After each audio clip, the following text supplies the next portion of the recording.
What's up, YouTube? It's your boy DanielYOLO. Let's go. We're back at it again with episode number 16. Thank you if you're tuning back in. We appreciate your love and support for the channel and helping the community grow. If it's your first time here, welcome. On today's episode, what we're going to be getting into is some set 7 Decklist, right? That's what the drive about. Everyone's talking about the new stuff that's coming out, what they're spicing up, what they're cooking, and so we have a few deck lists that we want to go over with you guys. See what you guys' input is.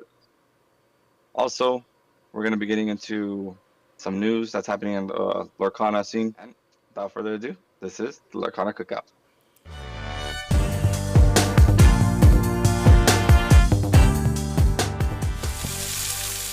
Yo. So, yeah, let's dive into the news. I don't have it set up for Mr. Newsman over here to read off of his Musha report, but I have all the pictures this time, so I should be able to go through it. But other than that, shouldn't have a baby crying today because it's late, so that should be good. But let's see. Someone called you on it, bro. They're like, I know. "Hey, my apologies, guys." Do any other of you guys hear a baby crying? yeah, my apologies. Have a newborn and then a toddler that goes crazy. So, some exciting news that we got. Obviously, we knew about this set already, but we have the Reign of Jafar that was announced, and they showed a bunch of the stuff. So pre-release May 30th, and then everywhere June 6th, big box stores, and then obviously we can see some of these bad boys right here with the stuff that they're gonna be coming out. Some of the starter decks. It looks like another Tiana, another Bruno, Stitch, another Mulan. We got the oh no, my potato is slowing down. The starter deck is Ruby Steel. Maybe they'll come out with a very awesome Ruby Steel card. Yeah, maybe they'll push it. Oh my god, my potato's slowing down. I felt that's why they gave us a dual card for the Ruby Steel, and I feel like that's why they introduced a little bit of the Jafar stuff, because it's probably going to be the new set coming up, so like to hype that up, they to give it a little bit of release prior to that. So we got the Trove showing a Jafar, a Mini, and another Rapunzel. You can see the Bruno and the Tiana on the side again. Then we got the... Man, it's taking forever to load these pictures. We got the card sleeves and the cases. It's the set 1 Mickey Sorcerer and then the Tink. The Tink's pretty cool. That art's always nice. Then we got the new Lumineers quest. This Jafar looks crazy. I wonder if this is gonna be like the enchanted, like kind of how the Ursula was. But this Jafar looks crazy. Most likely, but it looks pretty sick. Yeah, it looks sick. So that's it for the Reign of Jafar. And then in case anyone didn't catch they announced how the new promo OP kit's gonna be handled or should be handled by all stores moving forward. I'll put this up on the screen. If you guys want to hit pause and read it, because I think it's kind of blurry on the screen. Yeah, and it's just a lot to go over, right? Yeah, it's just a lot to go over. So let me actually try to make it bigger for you guys, just to see if you guys can read it a little bit on the video. If you guys want to pause it, so if you guys want to pause this and read it, just so you guys are aware. Is there a link to that too? We can probably put in the description. Yeah, there's a link to it. You just go to like the Disney Lorcana page and you go to resources. It should be right there. The only one I do want to mention, because it's like the big new one, is the buy a box promo. So they're gonna be giving away the Kronk for every like box you buy on release. And then here's a picture of all the promos. So they're gonna be giving away this Kronk right here for the buy a box promos. So that's pretty cool. Dude, that amber pin. Yeah. I need that. Yeah, that's pretty sick. And then the other news that I don't have a picture of, but I don't know if you know a little bit more about it. I read about it briefly, but we could talk about it. Mr. Musha report about the what's it called? The judge program, the unofficial judge program. Yeah, it was kind of like a community movement that happened on X, I think. This like a group of players got together, and they actually made like a website and a detailed, basically judge program. They that made by a bunch of Lorcana players, I think experienced judge players from other like games like Magic or other TCGs. It seems like they really kind of went above and beyond with making like a detailed judge program just as a prototype, I think, for Ravensburg to see. And there's a petition out right now. People can vote on it or comment on it. But I thought it was pretty cool. Like the community's trying to make a statement through this. Saying that we really need a judge program, especially now moving into our second season of OP. And I think it's a good thing. Honestly, personally, I think it's a good thing. Really cool to see the Lorcana community, continue to invest more time and effort into, this. So we should probably post a a description, maybe tag link. Yeah, we can. Danny can find it. He can try to put it in the video, but yeah. No, yeah, we. I'll probably put it in the description also, a link to the petition. If not, the way to find it, guys, I believe it's just on the official Lorcana Discord, or I don't know if that's actually official, but the one where they used to like reveal cards the majority of the time. It's on there under. I think it might have its own like channel, but it's pretty big. It's looking like it might have a movement, it might have some legs, so it's a good idea to give it a read just in case it does go into effect. But yeah, I mean it's better. One judge program is better than not, right? And especially if they get picked up by Ravensburger. So yeah. So moving along to the all right, guys, we're gonna give you guys some nice deck profiles here today. It's gonna be a bunch of our members. We got a bunch of color combinations to show you guys. I can't wait to show you guys what we've been cooking, and hopefully you guys like this video. So make sure you guys comment on any of these that you guys are gonna see, and give us your input, give us your feedback. And okay, go back to now to regular scheduled content. Go ahead. Yeah, appreciate that, bro. Thank you. So yeah, we got Ethan's list right here. Unfortunately, he's not with us today, but he did send us his list. So this is his updated Steel Song list. Did he explain to you guys why he decided to go with the turtle instead of Ursula? I think he did state it, but I don't remember. I know he wasn't a fan of it, so. Started hanging out with James too much. I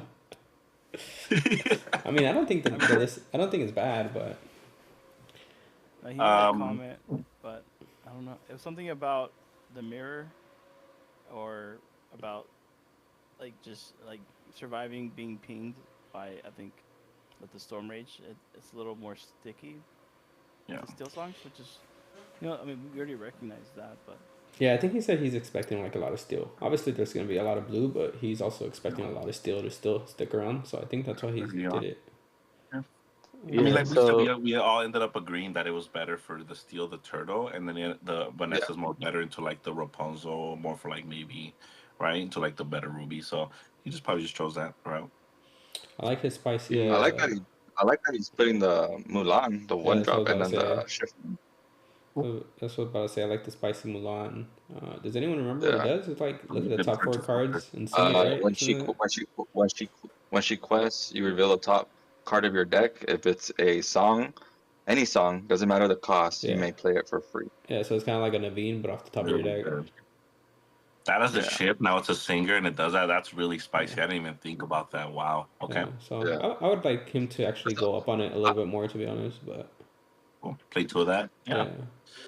And then I would put maybe a couple more songs. Maybe 1, 2, 8, 11, 15. He's on 17. He's on 18. Yeah. I would maybe put 2 more in, try to hit that 20 mark, because if you're gonna put more, if you're gonna put more of those Mulans, because you want that thing to hit. Yeah, sure. Because it's the same thing as you wanting your aerials to hit, and you guys know how it feels when you whiff. Imagine whiffing, looking at 4 cards. This Mulan's only looking at that top card, so you want it to hit. Oh, he played the BJ Spice too. Yeah, the ukulele. Oh, and Jimmy's I on. like it. Ukulele. Not the one that cost me top Yeah. 4, but the one the other spice that he plays. The ukulele. Yeah. So I like this list. I know he mentioned that basically, to kind of stick to more of the traditional steel song. But like since there might be like a lot of steel popularity, kind of shift more into like the big Cindy, and then I assume that's why the turtle as well, just to since it gets that resist. So yeah. For sure. Instead of the Gaston, couldn't he be using the new Rapunzel 3-drop? You mean So the Aurora? Yeah. is it Aurora? My bad, Aurora. Yeah, Aurora. So the Gaston helps with the red blue matchup because they can't out it, or it's harder for them to out it. I mean, I guess Coil exists now, so might be easier. But, Yeah. Yeah, and I see the Benja in there as a coil tech. Yeah. No, I think think it's a 4-up, bro. no, I think It that's has to be a excessive. 4-up. I think he can actually cut. I think he can run cut them platinum. out and add the song. Or I mean, I like it for tempo, but yeah. No, I don't think Benja would be a 4 of in anything, to be honest. I don't think so. Benja Either. is a 4-up, bro. But I think we all agree. I think Benja, because if you're just looking at, I guess Red B is going to be in the full thing in the meta, and you need to hit coils. They're going to bring coils back with baby Tamatoas. You need to continuously keep their coils in the graveyard. I think if you notice that they're gonna go that heavy on the Benja, I don't think Blue Red needs to go coil. I think they can still go like, they're 1, they can still ramp on 2, and then still play a Tala on 3, and still do what they used to do. So they'll be like, you're on a bunch of Benjas, okay, well I'm only gonna do the popsicle and then the Hiram. And the draw. That's the thing. Like I don't think they need to do coil, right? Yeah, that's why people are kind of over exaggerating about coil because, like, it's not gonna come out on curve majority of the time. Like, it's gonna come out later. So I mean, most of your stuff's still gonna live until they can find a spot to cheat out the coil. Because, like, if you're not going super aggressive or like super high willpower, like I'm not gonna put out the coil on 2. I'm gonna ramp still. Like I'm not gonna waste my time putting the coil out. Ramping is still the Gantu too. Yeah, no, I like the Gantu. The Gantu makes it cost 2 more. Yeah, it does. Yeah. I'm surprised there's no Final My Platinum with if you're gonna take in Benja, at least maybe taking the Final My Platinum just because it is a song. It's another thing that can trigger your aerial whenever you sing a song. You also play 3 to do damage. It's another target for the small aerial to grab, another target for the Mulan to grab from the deck, right? Yeah. So I think it's really good to not consider a Final My Platinum. Not many decks can also play that because it's manage all items. But he doesn't really play at them. I'm sure the song doesn't play. I mean, ukulele, sure, whatever. But he doesn't need to play. You know what I mean? Maybe those could be I find my platinum, and then maybe like you start cutting on the 2 Benjas, then you put like 2 also Vanessas, and now you have more consistency in the 2-drop to sing Along Came Zeus or stuff like that. I don't know. There's definitely stuff that can be played with. Like we said, this is more to give you guys a basic foundation. Like he's letting you guys know that Benja, the ukulele, things for you to look into. The Turtle's a new card. The Mulan, I didn't even know about it. I didn't even think about it. I forgot that Mulan, the Amber one, was really annoying to deal with. It's like a shift 2, I think. Shift one, it's really cool. It's shift 2. There you go, shift 2. Maybe that's why he's not doing the Vanessa. Is it a 4-drop? It can sing Along Came Zeus. Yeah.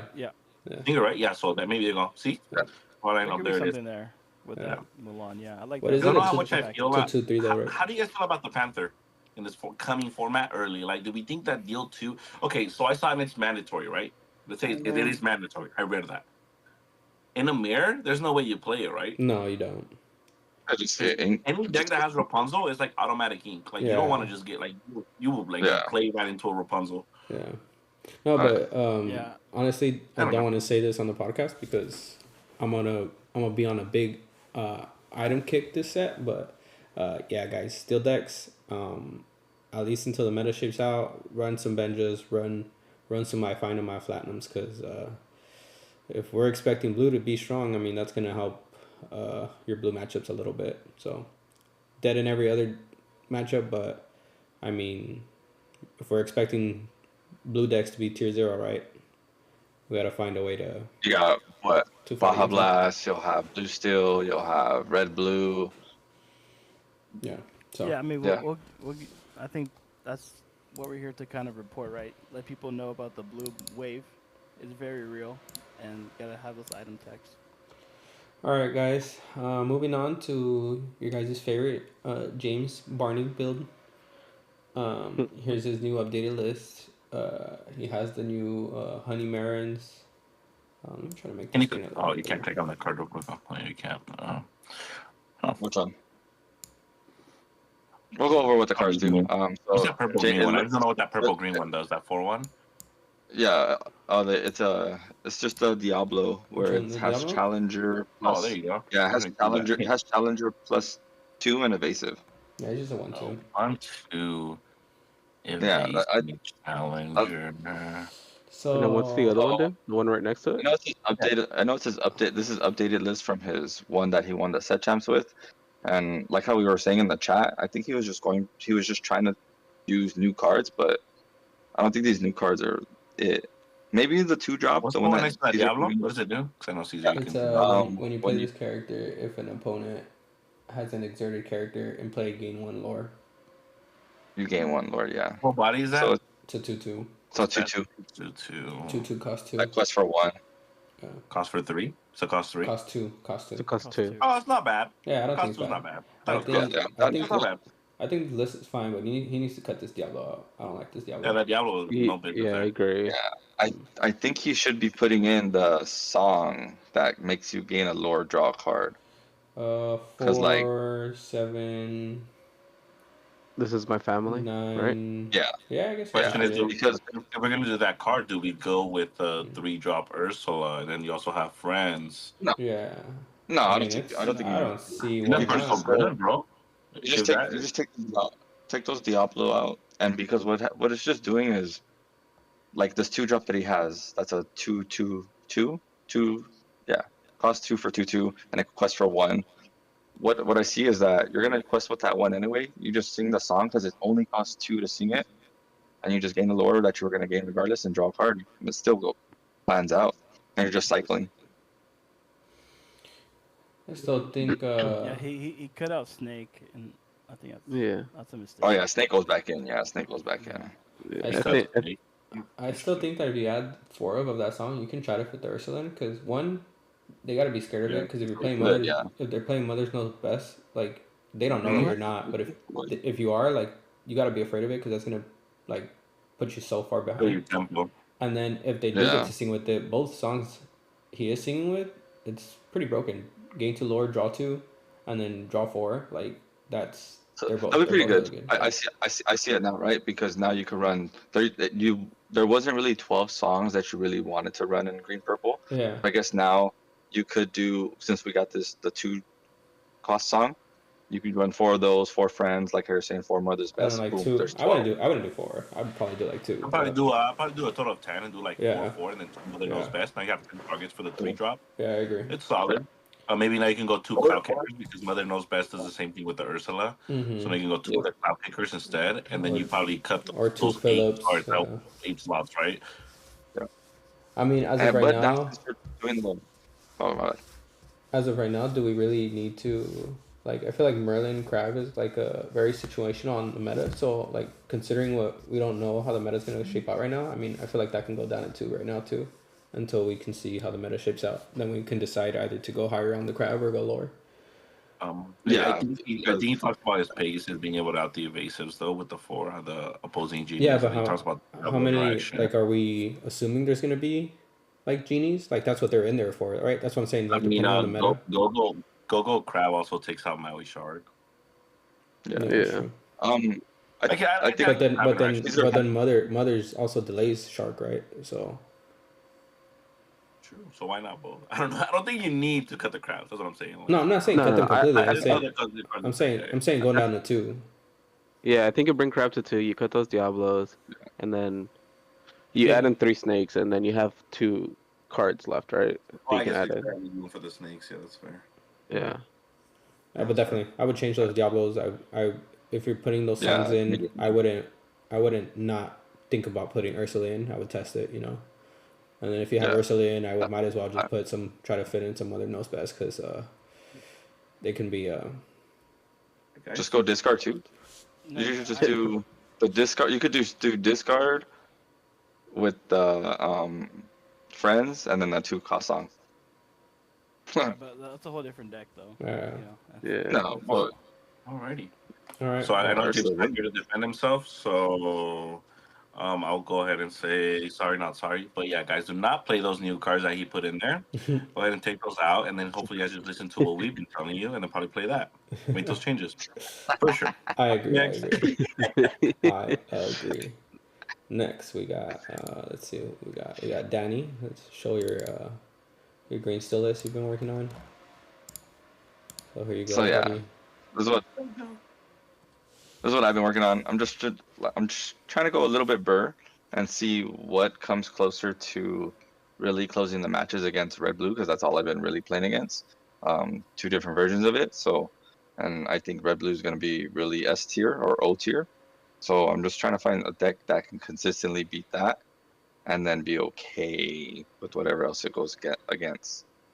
So I'm figuring out that 1-drops. Let's go a lot of 1-drops, and then get a good 2-drop curve, and then dock, especially in the deck, still pretty good. I threw the Benjas in and the flatten me because, like I said, I'm going against a lot of red blue, and it's not fun. You only tested against Cesar. Crazy. Hey, red blue, man, it's the deck. Yeah, I mean, I'm playing multiple stuff. You just got to tell me what he's playing against. But when I hit him with something random. Dang, I think this list that's Danny put might be one of my favorite green still lists that he's done. Yeah. I like it a lot. I really, really do. I like 10-1. I've always been a big, like, for decks that need 1-drops, I love always 10. No less, no more. Even the ones that need 1-drops. I've always liked 10. As the Wake Me Up Before You Go Ghost is pretty good at 3 Ursulas, 2 dogs. Yeah, it's cool. I like it. I like though I find them at Platinum. Yeah. It's always funny that you with Ursulas, like you obviously not gonna banish items twice, but it's still funny, right, that you can do that. Yeah. I like how there's no set 7 cards. Yeah. Hey, there's set 7 hate, so that's fair. Yeah. That's fair. When you have 7 hate. set 7, that's okay. No, we're unfortunately, guys, we're showing you a more refined list today, so some of them might not include set 7 cards. So, which is good. Yeah. No, I this honestly, is more like could be good. Could be good. Honestly, I like the list a lot too. It's just not my cup of tea, but it looks solid. Honestly, this reminds me of set 3 triple back to back Danny set champ Stitch days. This looks like something like when he was popping off. So who knows? He might be back and tearing up some of these local tournaments and stuff. So I like it. Also, guys, let me give you guys a tip. Let me give you guys a tip right now. Those of you guys watching, a lot of the early format tournaments, people like to be happy. They like to play setup decks. What I mean by setup decks is decks that take multiple cards to set up a specific play, because they have this building around that thing. What beats setup decks? Aggro. This card. Well, and this card, obviously. Yeah. So this type of deck is like if someone's over here, like let's say they do like this is like a perfect, like it's gonna be a box tournament. We're gonna split the box between the top 4, and then they do like kind of like entry tunnels. This is like one of those decks you probably go and just take first. Yeah. If you want to try the new stuff and that, it's like one of those perfect decks. So, I don't know if we had the podcast already when last set came out, but I always state this in the beginning, and James gets mad at me for it. Is aggro is always going to be strong the first 2-3 weeks, guys, because everyone's going to be, me included, be so greedy with their decks, and that's what aggro takes advantage of, is greed. Like Hector said, people doing those setups, people want those fantasy dreamland combos where you hit the perfect combo and you just nut out and just go cracked, right? So this is good. Yeah, this is good. Any other comments from you guys? I'm not an aggro player, and I already have 2 decks built, and they're both aggro in a way. So, I'll just comment. I do like the core of this deck. It revolves around the Ursula and the Diablo package. I always like that core in green steel. I do see kind of your flex spot being the 2 Pegasus and the 2 Bonsai, which is I would say experimental. Maybe you could adjust those 4 slots depending on the meta.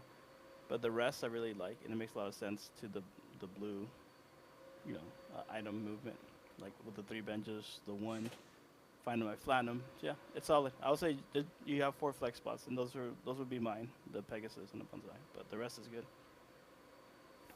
Yeah. All right, let's go to. There is. Oh, we'll probably see it when we go into another deck list. Let's go to Danny's next list. We got his Lakers list. Some more Burr. Zoom in a little bit more. Can you zoom in a little bit more? I'm going super Burr. So the new cards from set 7 that I have in here are the My Family, the 2-cost song, and then the Pascal, the new dual color. I like that Pascal. Yeah, Pascal's. Yeah, just because it's like it's just a closer, right? You're like, you drop this and you're like, have an answer because it has evasive. Yeah. What's his stats? 3/3.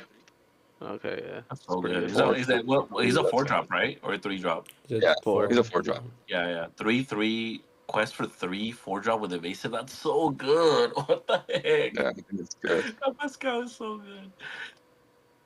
Damn. I like everything. Oh. I like everything except the lack of Eric's. I think Eric's really good right now. That's just me. The 0. I don't know The why I 0-5? just love Eric. I just think the 0-5 early, like it's so good to protect the 1-drops. A lot of decks are gonna be like imagine like you're able to drop that good aggro 1-drop, and then they miss their 1-drop, and then you have Eric at second too. It's like that thing's staying for a while. Question: He's a turn 2, right? Yeah. Yes. So then you would put him on like turn 3. So you go like 1-drop, 1-drop, 1-drop, then turn 3, 2-drop, 1-drop. Yeah, you can. Yeah.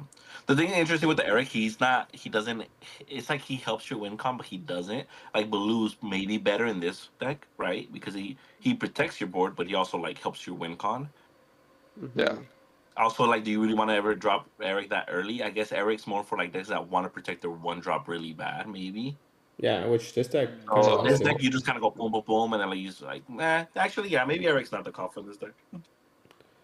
No, but you could go like 1-drop Eric, and then turn 3, same thing, do 2 1-drops, or imagine you had the nut, just 3 1-drops, but I feel like if you fit in the Eric though, I feel like after the Piglet, if you go like Daisy Piglet and then the Eric, a 0-5, it's pretty good. Yeah. I feel like Your if Piglet you most likely. fit in the Eric though, I would try to fit in at least 2 Rapunzels. yeah, you have some. just if you get You that have, hit. you have some thick targets right here. Like I don't know if you need the 4 befuddles. I don't know if you need 4 Lilos. I mean, Lilo was mainly OP in like versus red purple. I don't know how much red purple we're gonna be seeing because it's okay in red blue too. But if their Sisus are alive, like they just keep dying, and then if they have a Maui Shark on board, they're just like eating them and then getting back their actions. Yeah. So I think we could go. I think we could go down on Lilos. Yeah, maybe a 3 or 2. Yeah, maybe. Yeah, I like 2. Yeah. I would I say like 2. Befuddle at 4. I like be consistently seeing Befuddle. Also, if they go like item, they manage to play Bell and you go Befuddle, they just wasted the item, so now they have to like, at least for Hiram food, right? You can't befuddle. Now it's like you can't befuddle Bell, bro. Yeah, what you talking about? You're right. Oh my gosh, you're right. Bell's not a 1-drop. It just gets played as a 1-drop. That's so broken. You're right. I'm sorry. Man, that's so cracked. Crazy. Yeah, You can't befuddle. Yeah, so you go ahead and cut some befuddles. Yeah, go down to 2, please. Go down to 2, please. Go ahead and cut some befuddles. Yeah, actually, Maybe we could. Crab. You want crab for that Bell? No, we're not trying to trade here. Oh, it Just doesn't kinda matter. go early. No, I think you go. I think you add in snakes to kind of protect your 1-drops too from being challenged. Oh, that Bell makes the blue feel even worse, though, because it doesn't even give anything back. Yeah. I think it's is there only no there 3/3 bodyguard like in Amber, like 3/3 that at least it trades with the Bell. There's an Eric, yeah, like The another 3/3, no? The 3/3 Is it Eric. 3/3 bodyguard? Yeah, Shoot. 3-drop, 3/3. I like that better. Sure, it doesn't do 2 lore, but when you're trading back, in the long run, it might get you those 2 lore anyway to protect it, right? Like it helped you at least. Like I don't know. It's something to consider. Oh, definitely, yeah. That's why. You go So- Daisy, Piglet, Eric, or And then that Eric. 3 bodyguard. It's a Yeah, 3/3 I like bodyguard, that. Okay. Yeah. Like Amber So State's doing that. it's basically like a Hercules from Steel. Exactly. Yeah, Yeah. yeah. Exactly. I think maybe that route. Trade with the Bells, right? Or trade with almost anything in purple too. Yeah. Yeah, that might be worth. that I might like be the better than I like the Bulgari. Pascal evasive too. Like, I would try to fit a Rapunzel here, like 2. But then, I mean, you have a bunch of 3 health characters, and then the Pascal you can control. Like, if there's not a lot of evasives, you can control like to crack get the 3 damage on hit, and the Rapunzel.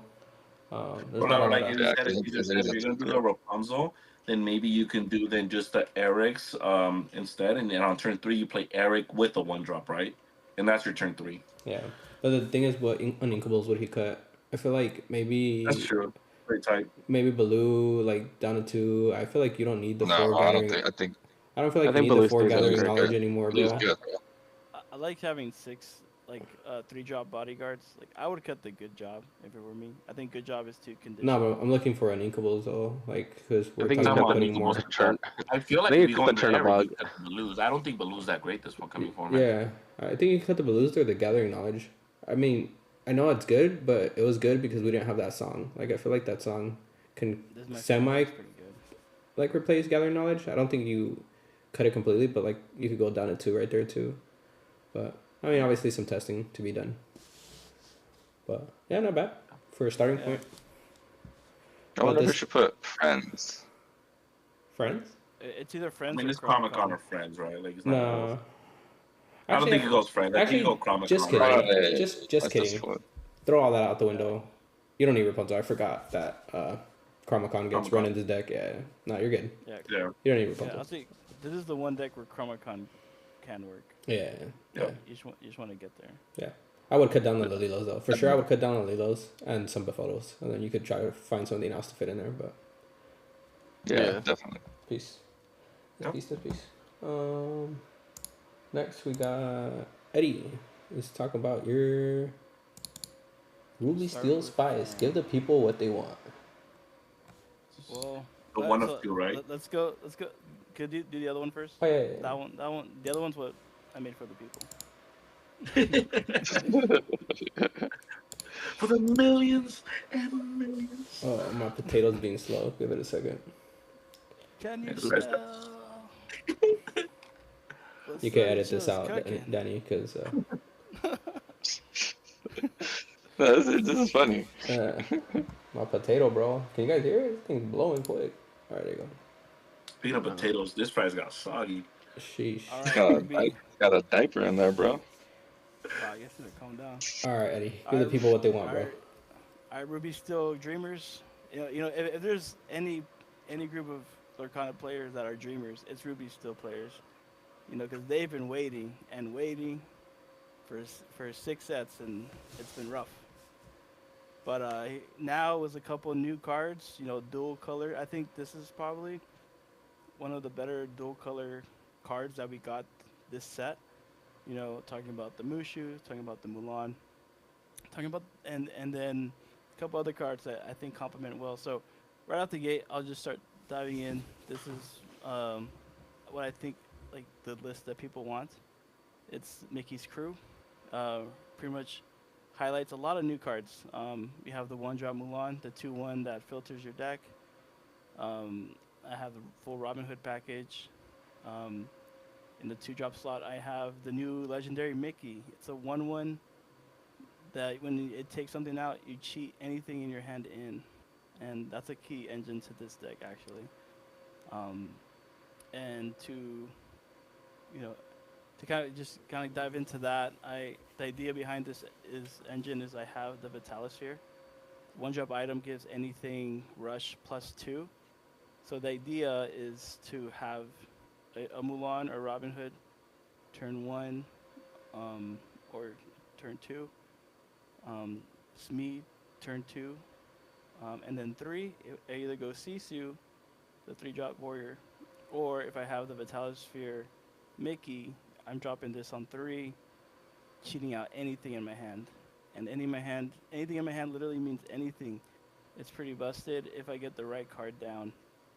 To kind of complement this engine, I have a couple of things going on in this deck. I have the 4-drop Robin Hood. It's the Singer Archer that basically when it quests, you think it's 5 cards, and then you play an action. 4. Okay, 4 cards. Thanks. So you basically look at the top 4 on quest, and if it's a 6 cost or less, you can play that action. So another card that cheats. And I have the main card I want to dig is Wheel, A Whole New World.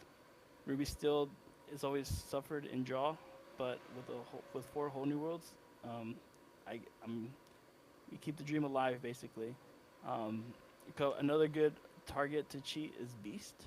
I have 2 Beasts in this deck. If I can get Beast down on turn 3, that's value. It's hard to out for them. I have, and then I have Maui Shark. So I have Maui Shark, the 6-drop.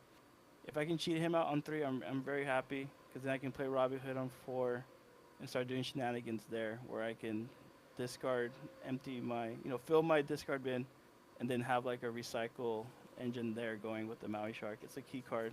It's a key engine, really, with this design.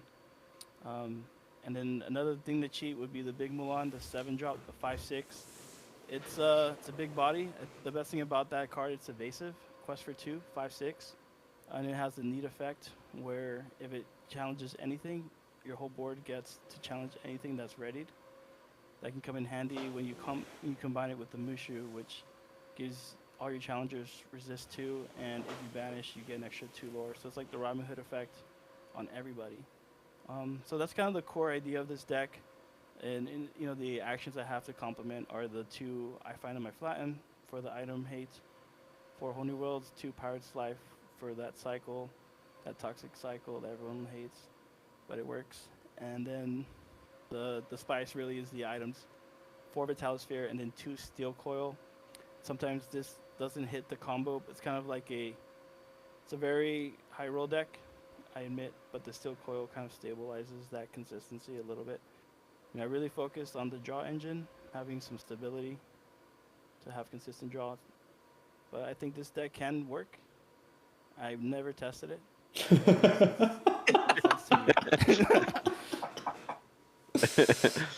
All right, who wants to start?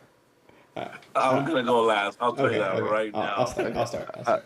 So I do think this deck has legs. The only thing that I think is stopping this deck is that I just see it struggling a lot against red-blue. But I mean, who knows? Maybe it can get around that. I do like the Mickey in this deck. I think if any deck can make the Mickey work, it's probably this one. And I mean, I'm a big advocate for cheating out Beast on 3 or 4. I was always big on my blue steel list. I would have Beast in there because you could cheat them out early. Green steel, shifting more shift line on Beast, I think is still super cracked. And this, you can technically also cheat it out on 3. The only thing is that they would have to let you right. The good thing is that the Mickey Mouse is a hero. And then if you play the Jafar, it buffs it up on 3, right? So 2 to 3, if they don't respect it, you play the Jafar and it takes something out. He's not running in this list, but that's one change I would make. I would put in the 3-drop Jafar. Another change I would make is I love the Steel Coil in this list. I think if any deck can also run Steel Coil or use it good is in this list too, for the cycle. What does the Steel Coil do? It's every time you ink, you draw a card and then you discard one. So it's just a cycle. Okay, cycle. Okay. The only thing I really don't like about your list right now is that you're running 4 sharks, but only like 8 actions. So I mean, I would, if you're gonna go all this route, I would definitely cut down on some sharks or go more on the sharks and then do that combo that we saw on stream where you run the hero song. I think it's like a 3-cost song or 4-cost song. And like 2 of those. Yeah, 2 of those. Some Fan the Flames. I would try and also because the Robins are gonna hit less too. I know they only have 2 Robins, but the same thing with only that many actions. The Robin. Yeah, it's also gonna hit less. Yeah. I would also try to fit in some Goofies in here. If you're gonna run that, because I believe he's a hero too. So if you're gonna run that like challenging list, I would probably put in the Goofy in here too. But yeah, I mean, I do think this route has to go. Well, I don't think it has to, but I think the Whole New World line is good. And then with the, like I said, the Steel Coil and the Mulan, if you ever do not need to wheel or have multiple, that's how you throw them out. But do you think the other Mulan is better or this one? I was gonna say there is another Mulan, right? The triple shot, yeah. Yeah, the other ship Mulan. I mean, this one's pretty expensive, right? But they're both shift 5, aren't they? Yeah, they're both shift 5. No, the other one's they're both shift 5. Both shift 5. The other one's the new one. What does it do again? Just to make sure. Every time it challenges, it gives everybody that challenge ready characters effect. So I think if they're both shift 5, I don't think this one's that bad. This one has better stats, in my opinion. I would say I the other one like a Pyros, right? What's up? Or what? What? So What does it do? It can attack. So whenever What does that? whenever she challenges, all your characters have the ability to challenge ready characters. All your characters on the board. When she challenges, okay, got it. Yeah. So I think if you're shifting her, if we're talking about shift mechanics, I do think she's better than the other Mulan, in this list. If it was a shift 4, then like if the other Mulan was a cheaper shift, then maybe not. But if we're cheating them out for the same cost, then I think this would be better, because you're very board based in this deck. But that's just my opinions on it. Like those are some changes I would make, but you guys can go ahead. But I do like making this list because, like I said, if they like misplay and then you develop a 3-drop Jafar on the board, swing your Mickey, and then develop a beast as well. Like that's pretty strong. So yeah, I agree with that. I think the list needs that Jafar. The Vitalisphere is good, but like I don't like the Vitalisphere. It's good. I mean, I like it because it can work with the Maui Shark too. But like you said, I think the deck also needs more actions, just for the Robin Hood and for the Shark. Because yeah, there's only 6, and really you mostly want to see only 2 of those because I find on Platinum it's only useful against blue for the most part, in my opinion. Yeah. So yeah, but yeah, I mean I agree with what Cesar said for the most part. Add like some of the Super Goose, more actions, and then the Jafar. It's just yeah, I don't know what you would cut. Yeah, it's tough to like. It was tough to kind of balance the action package with the character package. Yeah. Because the new cards are character based cards. Like so it's like, yeah. I don't think you want the Plutos in here. You don't need the 4 sharks. It's not like as relevant as in like red blue. So you couldn't even if you added the more actions, you can go down to 2. The Robin Hood, I was testing him a lot last set. He just starts feeling really lackluster, especially in whole new world lists, or like in any list that starts to draw a lot, because you could deck yourself out pretty bad because these cards aren't going to the bottom of your deck; they're going to your discard. So I mean, good for the shark. I was thinking about the same thing because I was doing it in a red blue list at the beginning of last set, but and then just dice to Brawl, dice to Sisu. Like having a 1 willpower or 1 strength it's really rough. So. It was the synergy of Mushi, right? It's like you gain 4 lore, right, on challenge, on banish. Yeah. No, I get it. Yeah. It was hard to cut Calhoun, but it was like if I'm going this route with Mickey, it's like Mickey just, I think it gives a better chance to play these bigger bodies. But that's really the idea of just with Mickey, just to cheat out something that costs like 5 or more. You also got to keep in mind, like I said, the Mickey's a hero, so if you run that challenge hero cards, like you can the Mickey, if they don't have a way to out it, it's gonna do the same thing that the Maui's doing, so it's gonna stop their board, unless they have a way to out it, right? Because they don't know what you have in your hand, so you can be cheating out something like, really impactful like the Maui Shark, so it's gonna stop their board. And then if you stop it to the point where you can do Jafar and then play that song, like it's a hero, so it can attack the ready character, and they're not gonna expect that unless the deck becomes meta, obviously, but. I think you can do some nasty stuff here. Yeah, I mean that's why I did like the Vitalisphere. It has a surprise factor, because they're like if I play the Vitalisphere like on turn 1 or 2, and then turn 3 I drop the Mickey, pop the Vitalisphere. It's like they don't play around the Mickey because they don't see it coming. That's really the idea. I agree, but I think most people know the Vitalisphere line, so you gotta hit them with the things they don't expect. Like I feel like everybody's thinking, like I feel like that was everybody's first thought process, like, oh, I'm gonna Vitalisphere my Mickey. Exactly, and as I said, this is kind of the list I made that people kind of wanted to see. This is what I expect people to kind of build out the gate, something really different, something spicy. Yeah. No, definitely. What you're saying the Vitalisphere and the Mickey, what? Then you just don't quest or what? What what I'm saying as far as, or what are you talking about? Yeah. So like if because he's playing Vitalisphere with the Mickey, which I like. So then the counter is what? The opponent just doesn't quest. I believe they would freeze the board if they have no way to out it. Yeah. Is that bad? I don't think that's bad. You're playing Ruby Steel. No, I'm saying even if you play on curve Mickey, this is my problem with the Vitalisphere. Even if you play Mickey on curve on 2, they're already not going to quest. So the Vitalisphere is only good later. I wouldn't cut it completely. I would probably do like a 2-of, but like dropping the Mickey on 2, they're not going to quest already. So the Vitalisphere is kind of irrelevant. So what are you dropping on 2? Another 1-drop and then Vitalisphere? No, 2. Yeah, 2 would be another 1-drop Vitalisphere or Smee. and then one drop is Vitalisphere or one drop. But then that would be 4. That'd be on turn 4 because you have to pay 1 for Vitalisphere. Exactly. That's why I say if Vitalisphere is on board on turn 3, that's the plan. Turn 3, drop Mickey, pay the 1, then pop. I just feel like putting Mickey on 2 is strong enough. Like freezing the board is good enough. Like the Mickey's already doing like a good thing, especially against aggro. Like they're just gonna stop. So I don't know. I mean, like I said, I don't think the Vitalisphere is completely bad, but being on 4 is I think it's too much. Okay. That's just my opinion though. I think. What you guys got? The next deck is. I want to hear Hector's take on this. Oh, I thought you did. Oh man. Okay, I'll keep it out. I'll keep it as I won't say everything I feel.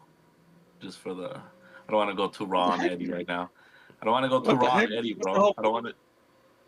You want me to just go all out on him? All right, on the list? Yeah. I think about it, bro. No, I just want to know your take on the list too, like how you would build it. Don't kill it. Not necessarily kill Eddie. Just kind of say like what you would do too. Okay. It's a first take. It's a first. I'll try to keep it a PG. That's right. PG take. I like the Mickeys. I like the Mickey a lot. I like Vitalisphere. I like Steel Coil a lot. I don't like it when it goes in the same deck with Final My Platinum because it's banish all items. So Vitalisphere is usually like a setup, and then the Steel Coil, I don't ever, even if it's the one item that's on my board, I really don't want to get rid of that card on my board. The Pluto is interesting because it's not really an aggro deck, and I'm not sure what you're fully trying to protect. And if they already have a Maui Shark, if you're trying to protect the Maui Shark, I don't think like the route is probably the Pluto the way to go. I think you're better off just banking, like playing more cards of something that will make the deck better, and then just banking off if they have the Maui Shark out, they have the Maui Shark out. Now, there is one issue that I had with this deck. I think these are 2 decks in one. This is what I was telling Eddie. I think these are 2 decks in one. I feel like you either go the Mulan, Mushu, and like a challenging deck, which is what I would like build, or I would build a Maui Shark Robin Hood action-based deck. And I feel like you put all into those 2, and get the best version out of Mushu and Mulan, and get the best out of Robin Hood and Maui Shark.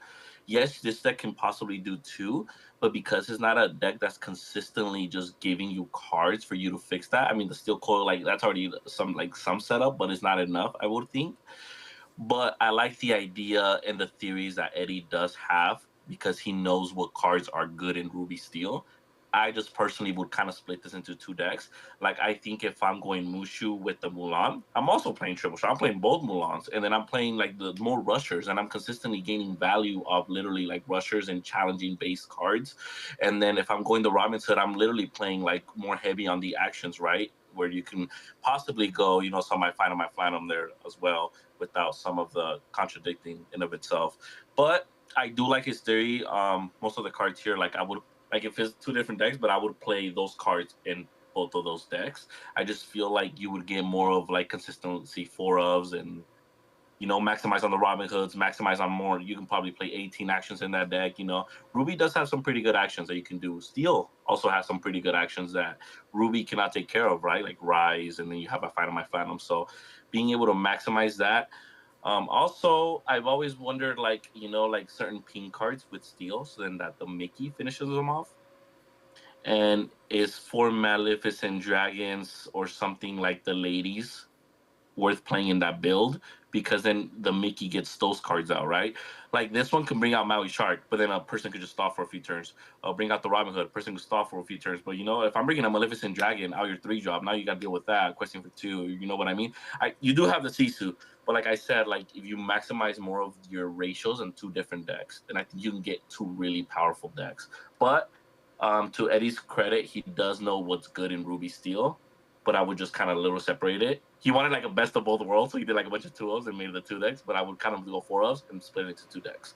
I think that's fair. I don't know what you guys think on that take, but yeah, that's my take. So like when you have a Mickey in hand and you mulligan, are you like truly going for like this Vitalis Sphere, and then I need to make sure I have one big dude in hand just in case I do happen to get this combo off? Because I'm just thinking like, man, it's just a game of like poker, right? Whoever has the better hand. I don't think you need it with the Metalisphere, right? I think if you No. just drop the meat and then they just wait on it, I'm like, okay, for sure, buddy. Like, you're just letting me get the ink and letting get the steel coil set up. My hand's really good. If you're letting Ruby Steel set up their hand to the specific matchup, that's really dangerous. So if they don't want to quest, so you have that one Mickey. Now, to be fair, like how Cesar said, if you have like a super goof, the surprise rushers, they could be like, oh, he only has Mickey on board.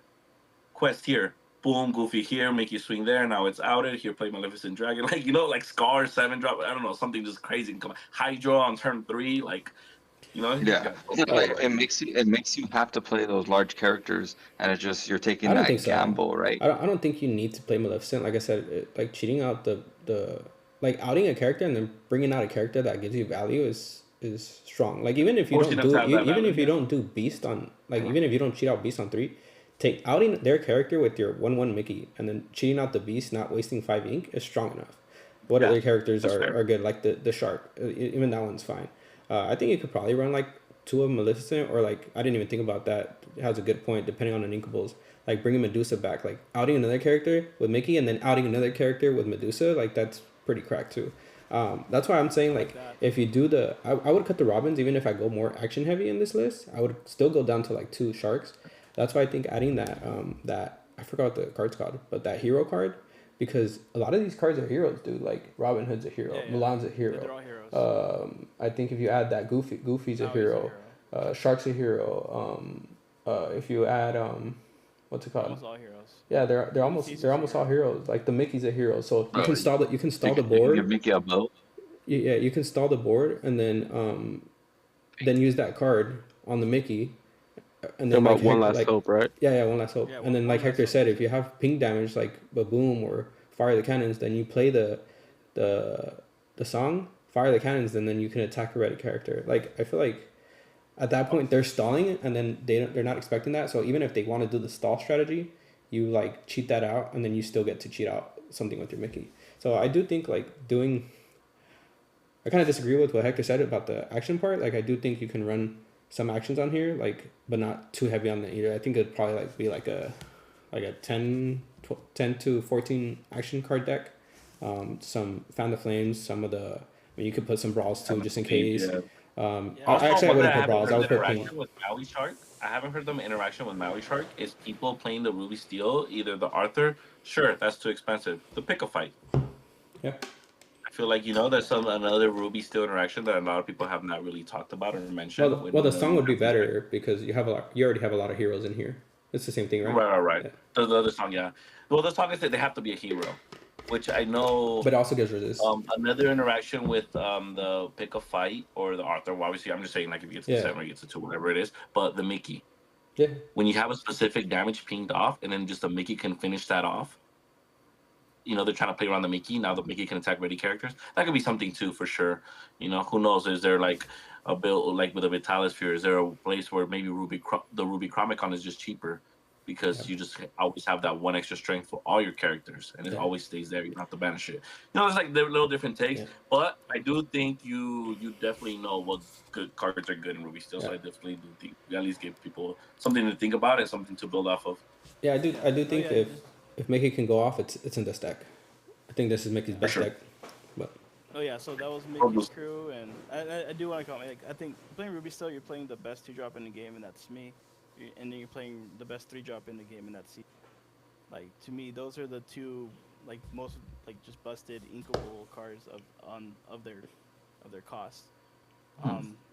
So in this list, this is like the list what I would actually consider taking for competitive. I couldn't. I mean, the other list was just like, okay, whole new way to play the game, was a bunch of new effects, right? But this is the list that I would actually like consider like in a competitive environment, and it's Ruby Steel locations. The only new card in this deck is the 1-drop Toby. A 3/1 1-drop is actually really good. Like I was thinking the hook is mandatory to out the bell, but just if you have the inkable space, the 1-drop Toby's is crazy. especially if you combine it with Flynn on 2.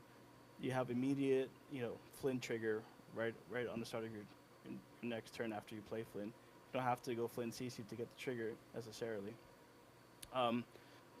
But this is a more low to the ground. This revolves around the dock engine, So nothing. So because of that, this deck runs Mines, which is a great 2-drop location, and then it runs RLS Legacy as probably the best Ruby location in the game.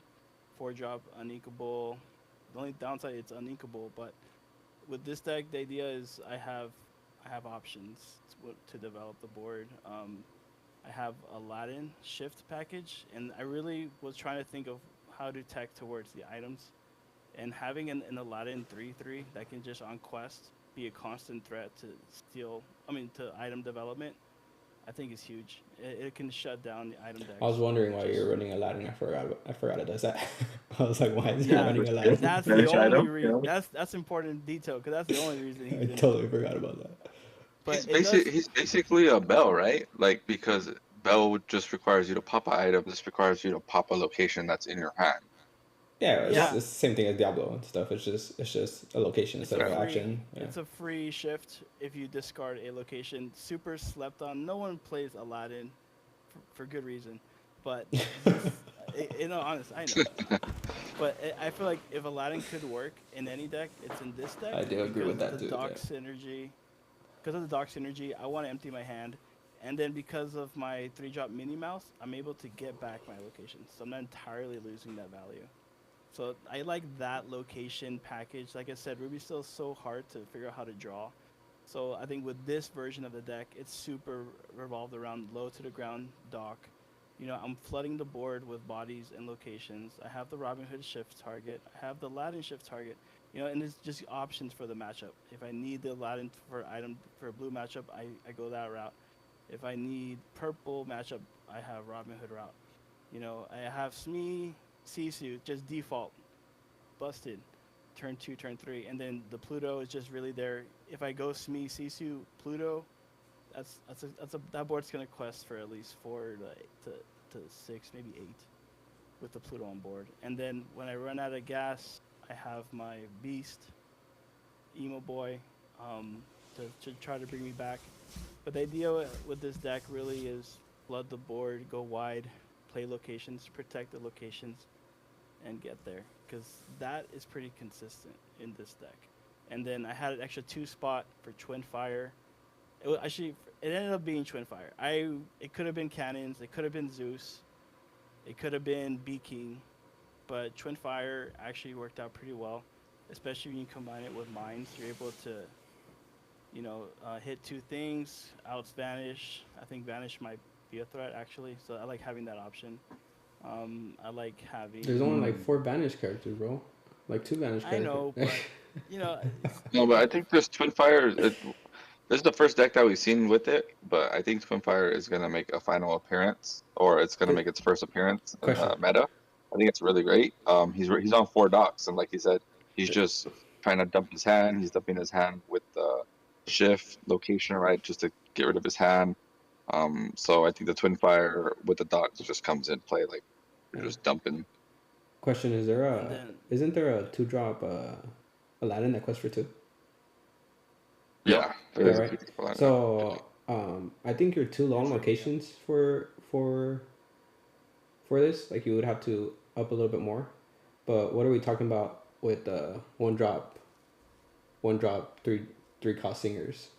Is the powerful songs in Ruby Steel. So I feel like you can kind of do the morph. I mean, obviously Diablo's like way stronger, but you can kind of do the Diablo thing where you play a 1-drop Aladdin and the 2-drop Aladdin. I don't know how strong Flint's gonna be anymore because of Bell, but you could do the 1-drop Aladdin, 2-drop Aladdin, and then that way you have more shift targets, and then you could probably put like Let the Storm Rage on for like another pseudo cycle / removal. That would be something I would think about to try to add in here. It's just too much. Like you need it's like a 3-card for like combo.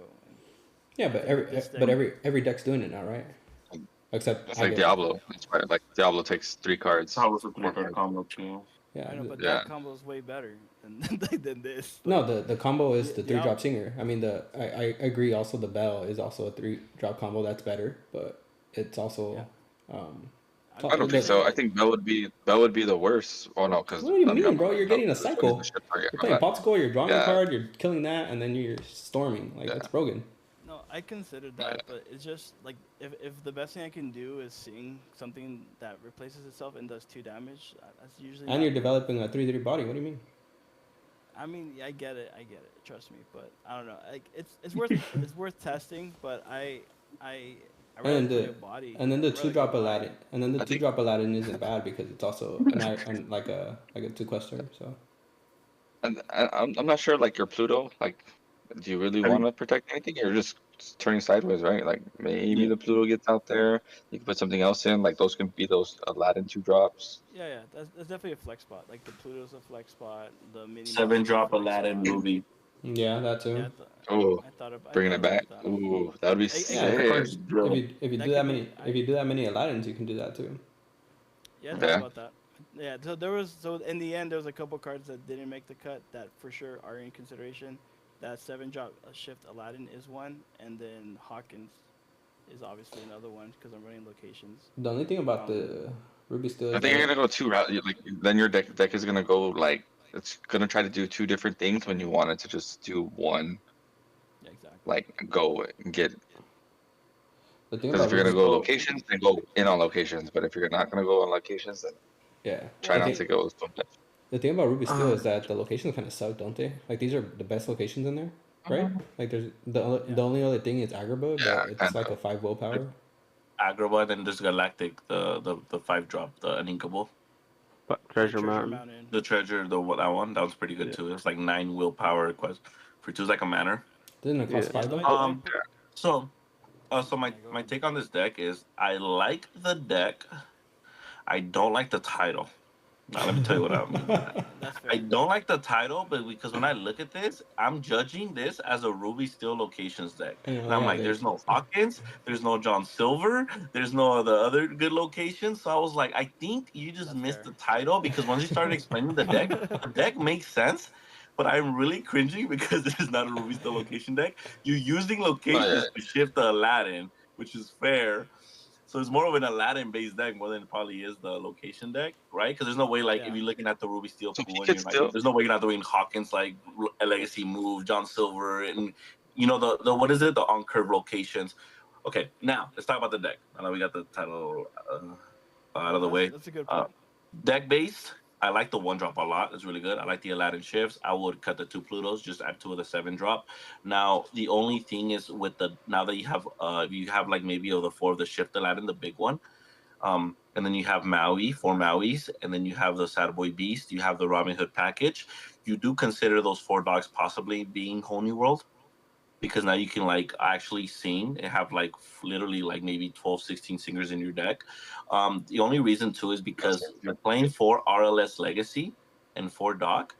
I can see a scenario where those are the last 2, and now you're forced to drop the RLS Legacy or discard off the Doc and not get your full value. Because you'd be like, oh, I just play RLS Legacy. But you know how there's sometimes the scenarios where if you just drop this location, you lose because you probably need body presence. So, like, it's one of those, like, awkward with the RLS Legacy and the Dog. You can keep the Dog, but then maybe I would cut the RLS Legacy, not consider a location deck, and just play another location target for the discard.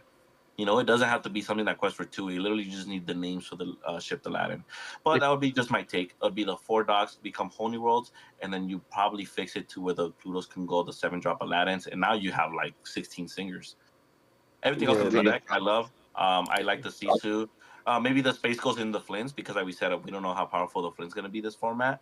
And if you have Holy World, now you can have maybe a space for one of the big Sisu dragons or 2 for the 4-drop, the 3-drop Sisu that you have there. But it's good. I like the Aladdin package a lot. It's very smart. I think you can definitely use the locations to your advantage. The Twin Fire, that wouldn't change, right? Because you're being a Whole New World list.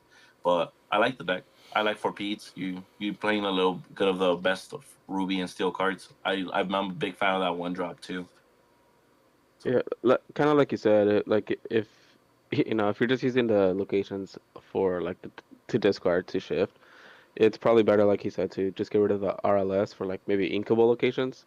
That way, like, yeah, either that or what is it, like the buy or something? It costs like 1. Yeah. So like something simple that you can either drop with dock or just ink it and just play the dock. And because I can also see that scenario where you just have like both of those, like 2 in ink in your hand, and you don't even have enough ink to play both. So yeah. Wait, yeah, and that's why, like with any dock deck, I always know like if I'm going anything that's 4 uninkable, like 4 cost uninkable, it's gonna like it. Same thing in like purple steel, right? There's purple steel dock.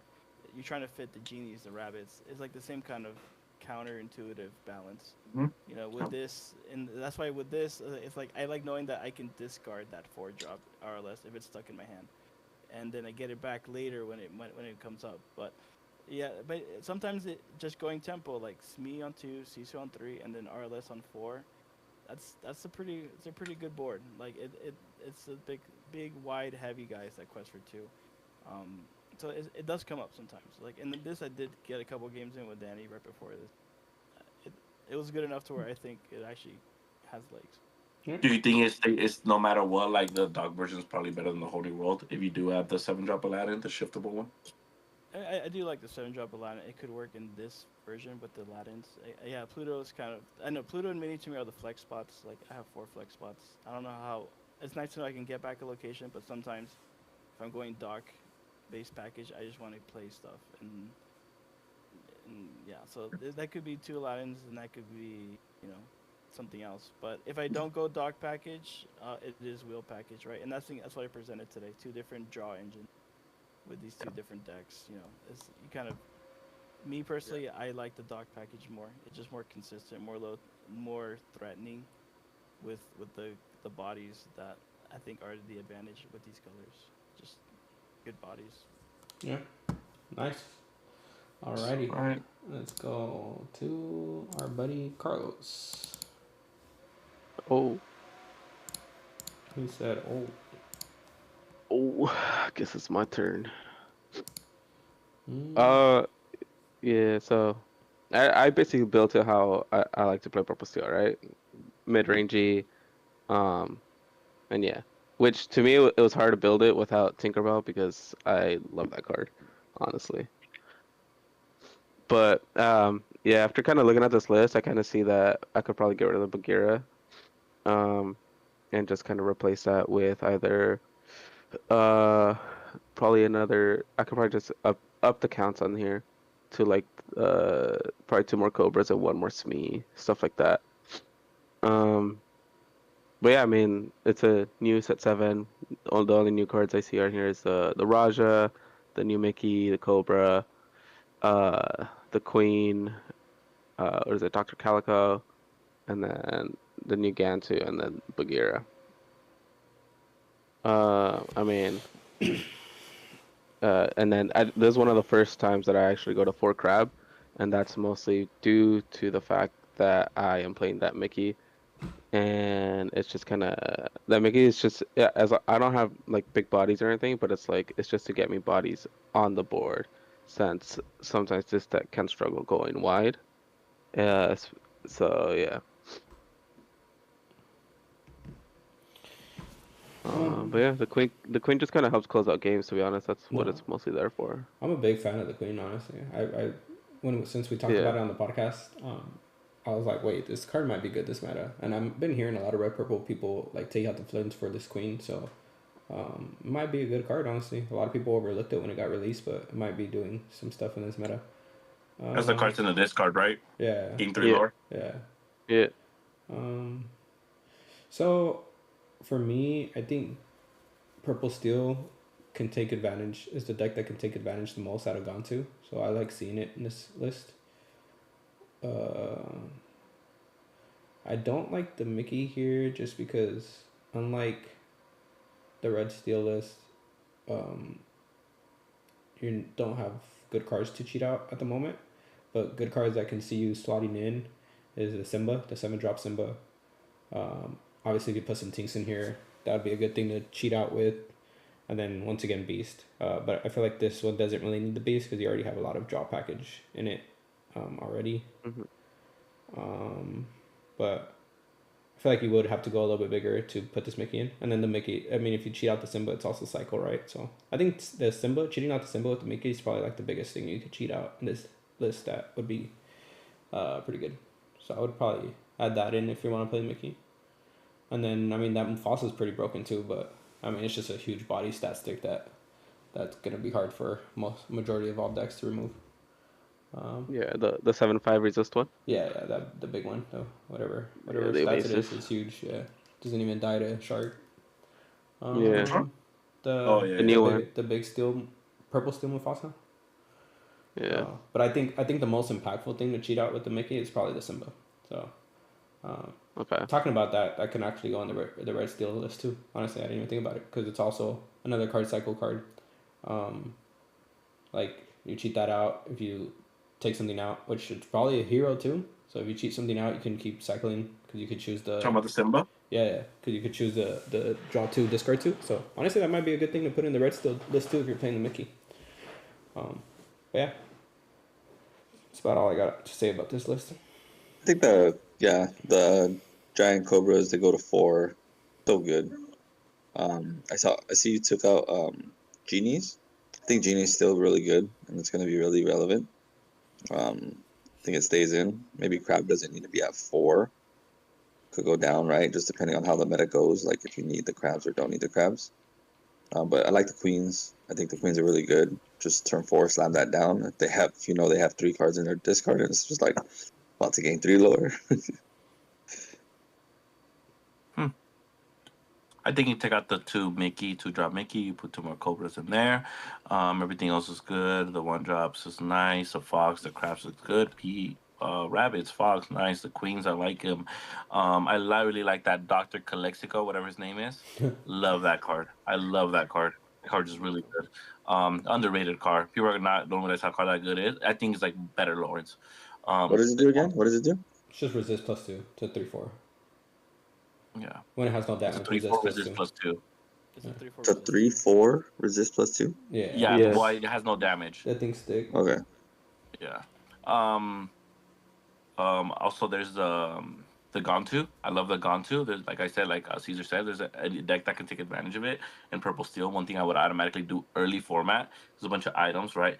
Is the Gontu. I would consider that. I don't know how I feel about the Bagheera in general. Like I still feel like the Rapunzel trap, and then like I think he's he's bad into Amber decks. I feel like. And then he's bad into like any Ruby like heavy control decks. I guess the Maui Shark hitting it, like it pings off the Maui Shark as well, and then the Maui Shark dies. That's Not if you have Sapphire Coil. True. And then you have the Twins for the discard, which is okay. I guess this deck. So this deck draws.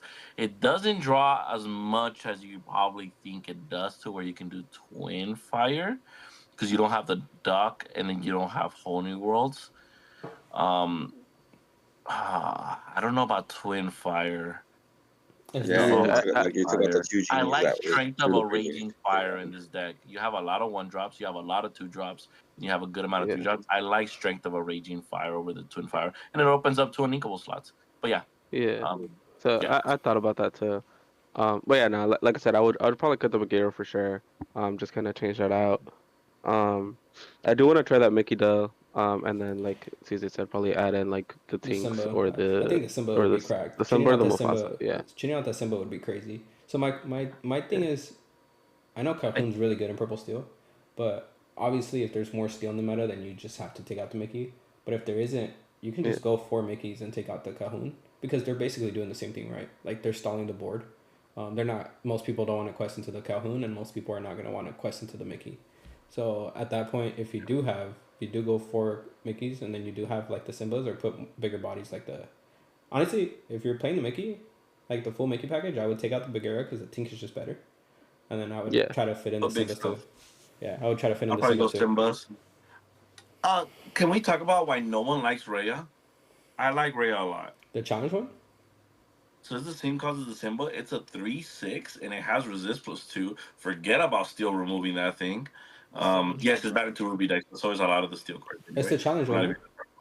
Huh? It's the Yes, challenge it's one? a 7 drop, 3/6, resist +2. If this card banishes a character in a challenge, you draw a card. Yeah. Oh wait, that's what it does? Why is someone on that thing? If we're gonna talk like for me, like that's when I think adding 7 drops, I always think of Simba, but I always think of Rhea too, and I feel like I'm the only one that thinks about that card. I've looked at it a few times, but what you said it's a Like 3/6? I think it's a blue steel card more. Maybe now with this Mickey considered Yeah, in like I like Mickey a lot here when you're playing 4 crabs, right? No, she's So probably let's say you do she's probably a hero let's say too, you right? cut out the Cthulhu's, you pull 4 Mickeys, and you take out the Bagheera, and that's like 3 big hitters, right? Let's say whatever you pick, like it can be literally whatever you want it to be. Like how you said the purple steel Mufasa. What cost is that? It's like a It's 7 a cost 7. as well. Yeah, you cheat out that. Body. Yeah. Is that Raya a hero yeah, too? yeah. Like I said, I just don't know why. It's just a thought because we keep talking about adding big steel characters, and I'm like, how come no one likes Rhea? Like I think in Steel Mirrors, like it's unbeatable. Like it literally feels unbeatable. Yeah, Caesar's a hero. Yeah, Hero so it's another good card that would go into Ruby Steel. I didn't know it drawed you a card. Honestly, I the only part I remember about that thing is the challenging. I thought it was like challenge ready. This character, is that a different character? Oh no, it's the Yeah, red no, Raya. it's a 3/6 Challenger +2, so it's a 5/6, and it has resist 2. So it's technically a 5/8 quest. Like, whenever you kill something, you draw. You quest for 1 or 2? 2. You quest for 2. Yeah, this card's good. Put that on Ruby Steel too, bro. And it's a hero. Yeah. Like, what do you mean? That one, yeah, this Mickey does unlock a bunch of new. You cheat that out with Mickey, bro? That's broken. Yeah. Yeah, that would. And it's a hero. I'm telling you, this hero, And the Ruby Steel deck is the hero deck. Mickeys, and then you cut Calhoun. Because in theory, if you're a good player, you have to know that this Mickey player probably built maybe smashes around his deck. Maybe fire the cannons, right? Because his goal is like, okay, you think that this Mickey is all I have? Here's a smash. Now here's your 4 defense character. Like, you know what I mean? Like, depending how you build your deck, like, people have to respect. And then you can still run the Elsa in this list. If Mickey sticks around that long, tap it with an Elsa, kill it with Mickey. I like the bell. It's with Calico. Oh yes, the move counters with Calico. There's definitely some potential locked in purple steel. I think it's probably going to be the best. If you're gonna play a purple deck, you probably go purple steel this format, right, for a consistent answer. Yeah. Bro, we really gotta cook a list on this podcast. All our brains our scrolls be running around. Go ahead, Eddie. Sorry, I know you wanted to. Yeah. I think this might be a good opportunity to have this conversation. I see a lot of people cutting Snake for Raja. So what's your thinking of that decision, Carlos? I'm just curious. The Snake has to, it has to bounce a character back. So it's basically the same stats, but now you have 2 bodies on board. And it's gonna trade to anything, and if they want to get rid of it, kind of how we had said before, it's like, okay, well, I'll still have my other body on board regardless. That not just that though, like the Snake is good and all, but yeah, most of the time, like even when I'm playing it, I usually tend to like either ink it or just it's kind of just in my hand because I'd rather just play a Fox. So. Yeah, I think on tempo, I think you're right. On tempo, Raj is just a better yeah. Body. But Snake just usually comes up later, right? Like when you can bounce, go bounce, stuff like that. Yeah. Pete bounce. Yeah, Snake is more of like a turn 5 or later play. Yeah, that the reason why also like that's why I'm also on like 4 crab and 4 P is because I don't have any snakes anymore. So it's like there's less bounce, so now it's like might as well maximize on those. I should like that. I like that. Oh, yeah, and that's what I was curious. It's like it is fair now that we have another option at the 2 slot, a 3/3. It is interesting to see that change, and I do see more people will be considering that, But yeah. All right, let's go with Hector's spicy list. All right, guys. So I'm not gonna do too much time on this. My explanation. This is more about the cookout talking about it because I know like Danny Cesar faced himself, did a little tweaks because he thought this was a good deck, so he's a potential deck. Danny said there's some changes that he would do to it, and then I know Carlos and Eddie they like purple steel. I know this is a different way take. This is not really the deck that you kind of go for when you think purple steel. This is trying to do one thing. So I put this on the channel. The description is going to be down below. You guys can look at my whole full explanation when I talk about specifically card for card. But practically all these cards just synergize with each other. The specific ratios, it is playing 63. I did this for a specific reason because I felt like I was just drawing it just feels like you draw way too much with this deck, so like you don't really like miss. You kind of need that little cushion, especially with the whole new world. And in grindy games, you don't want to deck yourself out, but you can totally like say screw it, I'm gonna cut the 2 Yzmas and literally play a 61 card build, or you can keep it that way, cut some ratios or cut in the potential cards to add. Right there's I find my Platinum. There's that, because when you do the lamp, it's because you can do it right there and then. There's never a turn you're going to drop lamp and keep the lamp there. Not with all this item hate, right? You can never do the lamp when you're going to use it. Which don't even get me started on that card. That card is cracked. I don't even know how card that card could be. Like, that card is broken. But I find on my Phantom, stuff like that, and the Gontu, right? It doesn't play too much of that crazy stuff, but you can actually do the Gontu as well, as you can see here. But I love this deck. This is probably the only time I agree with 4 genies in this deck. That Jafar crab-like, I said it from the beginning from reveals. When we were talking about it, guys, I told you that I knew that card is good. It's only a challenger +2, but it quests for 2, which crab doesn't, right? And the card where you're not going to have the bounce package, I like how this deck still provides power to swing back. It provides speed, as Treasure and Guardian quest for 2, the 4-drop Jafar quest for 2, the Challenger Jafar quest for 2. Like, it provides that Giant quest Cobra power, it provides challenging power, and it provides a win con, which is like, oh, here's 16 shift Jafars. Good luck. You better hope I don't have the shift line Holy World. So also it plays a lot of draw to where you probably don't even need Holy World to consistently tempoing out lore. I like this deck a lot. I did it like Cesar and I was saying, like, dang, I'm surprised you just give out the goo and all that. We were talking about it for a bit, and I'm like, I was surprised too, but I definitely wanted to give it out there. I don't know. I just wanted to put that out there to the community. I don't know what you guys think. I'll leave you guys thoughts, but yeah, you guys can go for more my input on it, card for card. You guys can go into my video. I'll let these guys talk about it.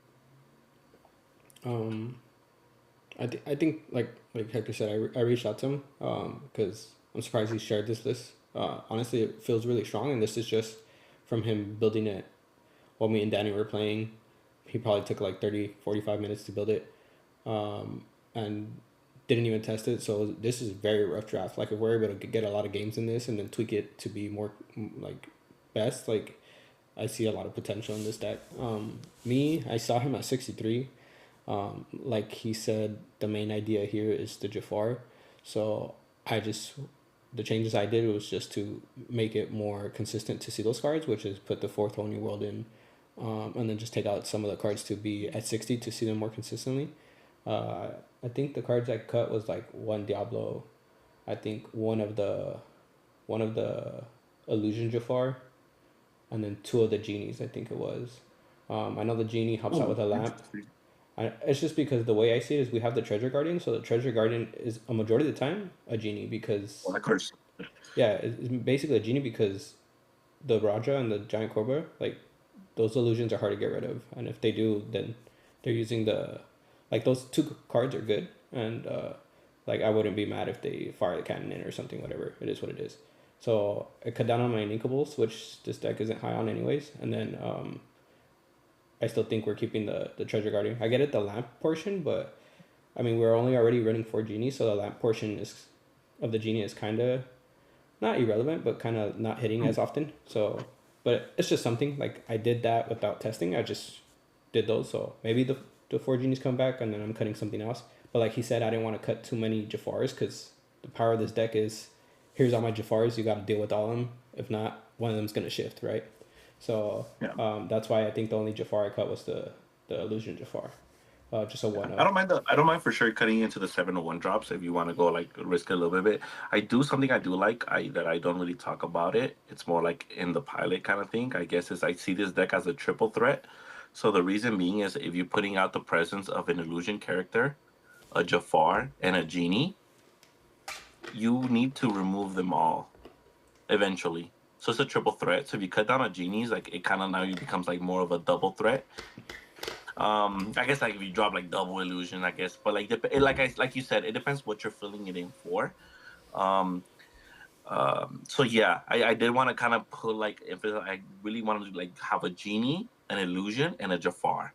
And if it's not a genie, then I guess double illusion, right? But you want to keep that like triple threat to where they just naturally count out everything, and they have to pick, and then you win out by the other way.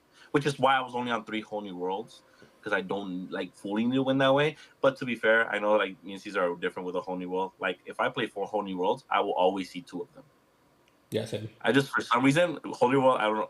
I'm blessed to say that card does like me, and I just see them on curve all the time, so I can play 3. But that's fair. Like everyone has their own experience with whole new world. No, so I understand. I'm the same way. I've talked about it where I played two whole new worlds on Blue Steel because I always see them, and the tournament I played 2 of them. I saw them all day still. So like, I'm just doing 4 because I guess in this deck you just discard 1 with Twin Fire, right? Yeah, that's I think me and Danny did that one time. Right? We have 2. And Giant Cobra. And Giant Cobra. Yeah, that's peace. Hey, that's peace. Yep. Yeah.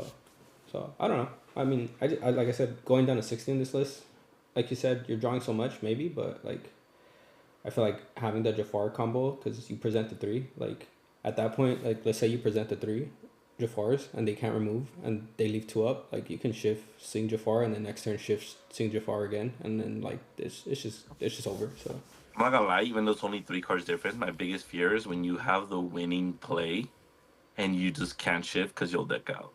You can't shift a whole new world because it's like in a grind and they're like, I have it here. Look at these 2 cards in my hand. You got it because I would lose if I play these. That's my biggest fear, and I feel like it would happen. But that's just me. Like sometimes I think about like boosting it up to 65 as long as I can keep it consistent. But yeah, I get you. Yeah, like I said, I haven't tested the deck a lot. Maybe you do draw that much, but I mean, we'll have to see. But Danny has played it more, so. I mean, I can give you my take. I didn't see your video, so yet. I haven't seen it either. Not yet. I said yet. Appreciate it. Not yet. But this is my first time really looking at it, and yeah, definitely revolves around the illusion package, the Jafar package. I am a fan of 4-wheel if you're going for Jafar shift. It's like I almost would cut down on the Jafar shift if you're only on 3-wheel, just to kind of match that ratio. And also, I don't know if you need. I get it. This deck, as is, before I say anything, makes sense. You know, as is, this deck just makes sense. But for me personally, I don't know if you need the 4-drop, like Purple Steel Jafar, because there's not that many illusions in the deck. It's pretty like broken. The whole I'm telling you right now. I know it's broken, and I'm not saying you cut it, but I'm just saying I don't know if you need 4. Yeah, I think two or 3. Like, you know, like I mean, you said, Cesar, like you can shave it down to 3. I think you're fine. Yeah. Like if you shave that down to 3, the Jafar shift down to 3, and then maybe take out the lamp, and then add the 4th wheel, and then you're at 60. You had 60 with 4 wheels. I did. Just to say, Eddie, I did cut down the lamp at first, but then testing with Danny Moore, the lamp's broken, bro. You want that at 2. I mean, that's a card I consider boosting up. That thing is good. Yeah, it's because if you have both, it does both. You get to do the bounce and the draw for 2 ink. No, it's just not only that. It's just the first part's good. Like you're running so many Jafars, you're always gonna get the draw part of it. Like it's always gonna happen. Yeah, you're paying 2. You're paying 2 to draw. Worse, right? It's pay 2, draw 2. You're paying 2 to draw 2. Insane. Hours. Yeah. I mean, something. Now, one thing that you did say about the Jafar, something that I realized that I only need 8 illusions so far, and I'm glad. Like I can't. Next set, don't even get me started. I might just become a Purple Steel player. Don't even get me started about next set. But the Rajah's a 2-drop, the Cobra's a 3-drop, and the fact that either Guardian or the other Jafar is a 4-drop. So the curve is literally beautiful. Like I'm either drawing off Guardian or I'm playing this Jafar, and now my 2 illusions are coming back to my hand. Or you don't out them because you have to out my Jafar and then still out my illusions before I play a Guardian or another Jafar. Like it's. This deck seems really strong. So on mine, after playing it, and again going against red blue, this is the only thing that hurts. I'm telling you, is coil. And so, what I would do, because this is on, I think it's 4, 8, 12. It's on 16 Jafar before the shift. I go down to 14 Jafars, so I go 3 and 3 on the 4-drop ones because it's a ton of 4-drops. I think we're at 4, 8, 12, 16 4-drops. So it feels like. So I go down to 3, 3 on the 4-drop with Jafars. I do go up on the whole new world. I only go to 2 strength, 1 Yzma, and then I put 2 more brooms and I put 2 libraries. I know it's drawing a lot, but I think locations are gonna really play a big part. And if you're gonna draw more off a library, you're gonna draw into your Jafar wheel combo a lot easier, faster. That was an interesting take. You know what Sapphire Coil doesn't hit? Locations. Yeah. No, I mean, the thing about the Sapphire Coil too is like, look at all these Jafars, right? The 2 drops, the 3/2, the 3 drops, the 3/2.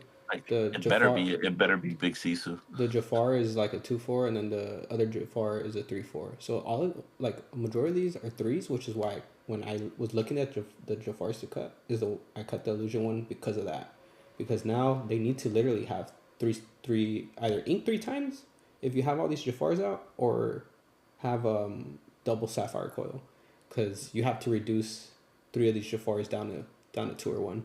So you have to have that, and you better have Big Sisu or Beat Prep. So I think for Red Blue too, your win con automatically your brain just goes to like, we're shifting wheel like Jafar. Like, you're just not gonna get to develop. Like, I'm going to wheel. So that might be a good input on why to put 4 wheels, because it might be you see Red Blue, that's your win con. Yeah. I'm not even gonna let you develop. That was the only thing I was iffy about telling Dan about the Benja. I'm like, I think my brain is just gonna be like shift Jafar, play so many little Jafar. No Benja. Like shift Jafar and literally just go like wheel and never let you develop. Like, if you're just playing items, like, I'm like probably just gonna win. Yeah, I agree. But I think the ways like you do like the Sapphire Coin and like you drop like a baby Sisu, stop me a little bit. Like, you have to like stop me early. But there's so many Jafars, but it's hard. Yeah, I don't really want to drop a Benja. Now I could see and I find on my Phantom in this deck or something like that. I could see that as a song, and then keeping like, like, what if the Jafar sings that, but I still have a Jafar on the board. Little stuff like that, to where like it doesn't hurt the cutting the names of it. But imagine they make a Pete Jafar. That'd be broken. But Carlos, yeah. So you're at what, like 14 uninkable? Yeah, it's 14. Okay. I personally not a big fan of A Whole New World. But I mean, I really like the deck as it is. I watch your video because I'm a real friend. No, I'm just kidding. I just haven't gotten to it, but I watch them all. No, I always just watch stuff when I'm like at work anyway. It's always on in the background. But I actually paid attention to the video because I'm like, oh, all right, these are the colors I play. I might as well actually pay attention. He's like, hey, it's not a Sapphire Steel deck. Let's go. Yeah. But I kind of agree with Eddie, since you're not like maxing out on the Whole New World. I'll probably cut one of the Shifter Fars. Because like you said, you draw a lot with the deck anyway. You're bound to see it. And that's honestly how I would also feel about the Whole New World. I would rather play 2 than go to 4. It's just gaining 7 is so broken. It is, but like he said, it's not a necessity. It's more to close out the game, right? Yeah, but sometimes you need that. Yeah, like yes and no. So like drawing 7 is so busted, especially when now you have 4 Cobras in your deck, and also when like you have all these like I drew 7. He's a Shifter Far. He didn't out it. That if you don't out it that one turn, you get the 7 cards and you draw for turn to out it. You don't out it. Because what I draw with this deck, I'm probably gonna draw like 5 to 6 cards with whatever I play. Right. That following turn. So it is kind of a win con. Like, it's half of the win con.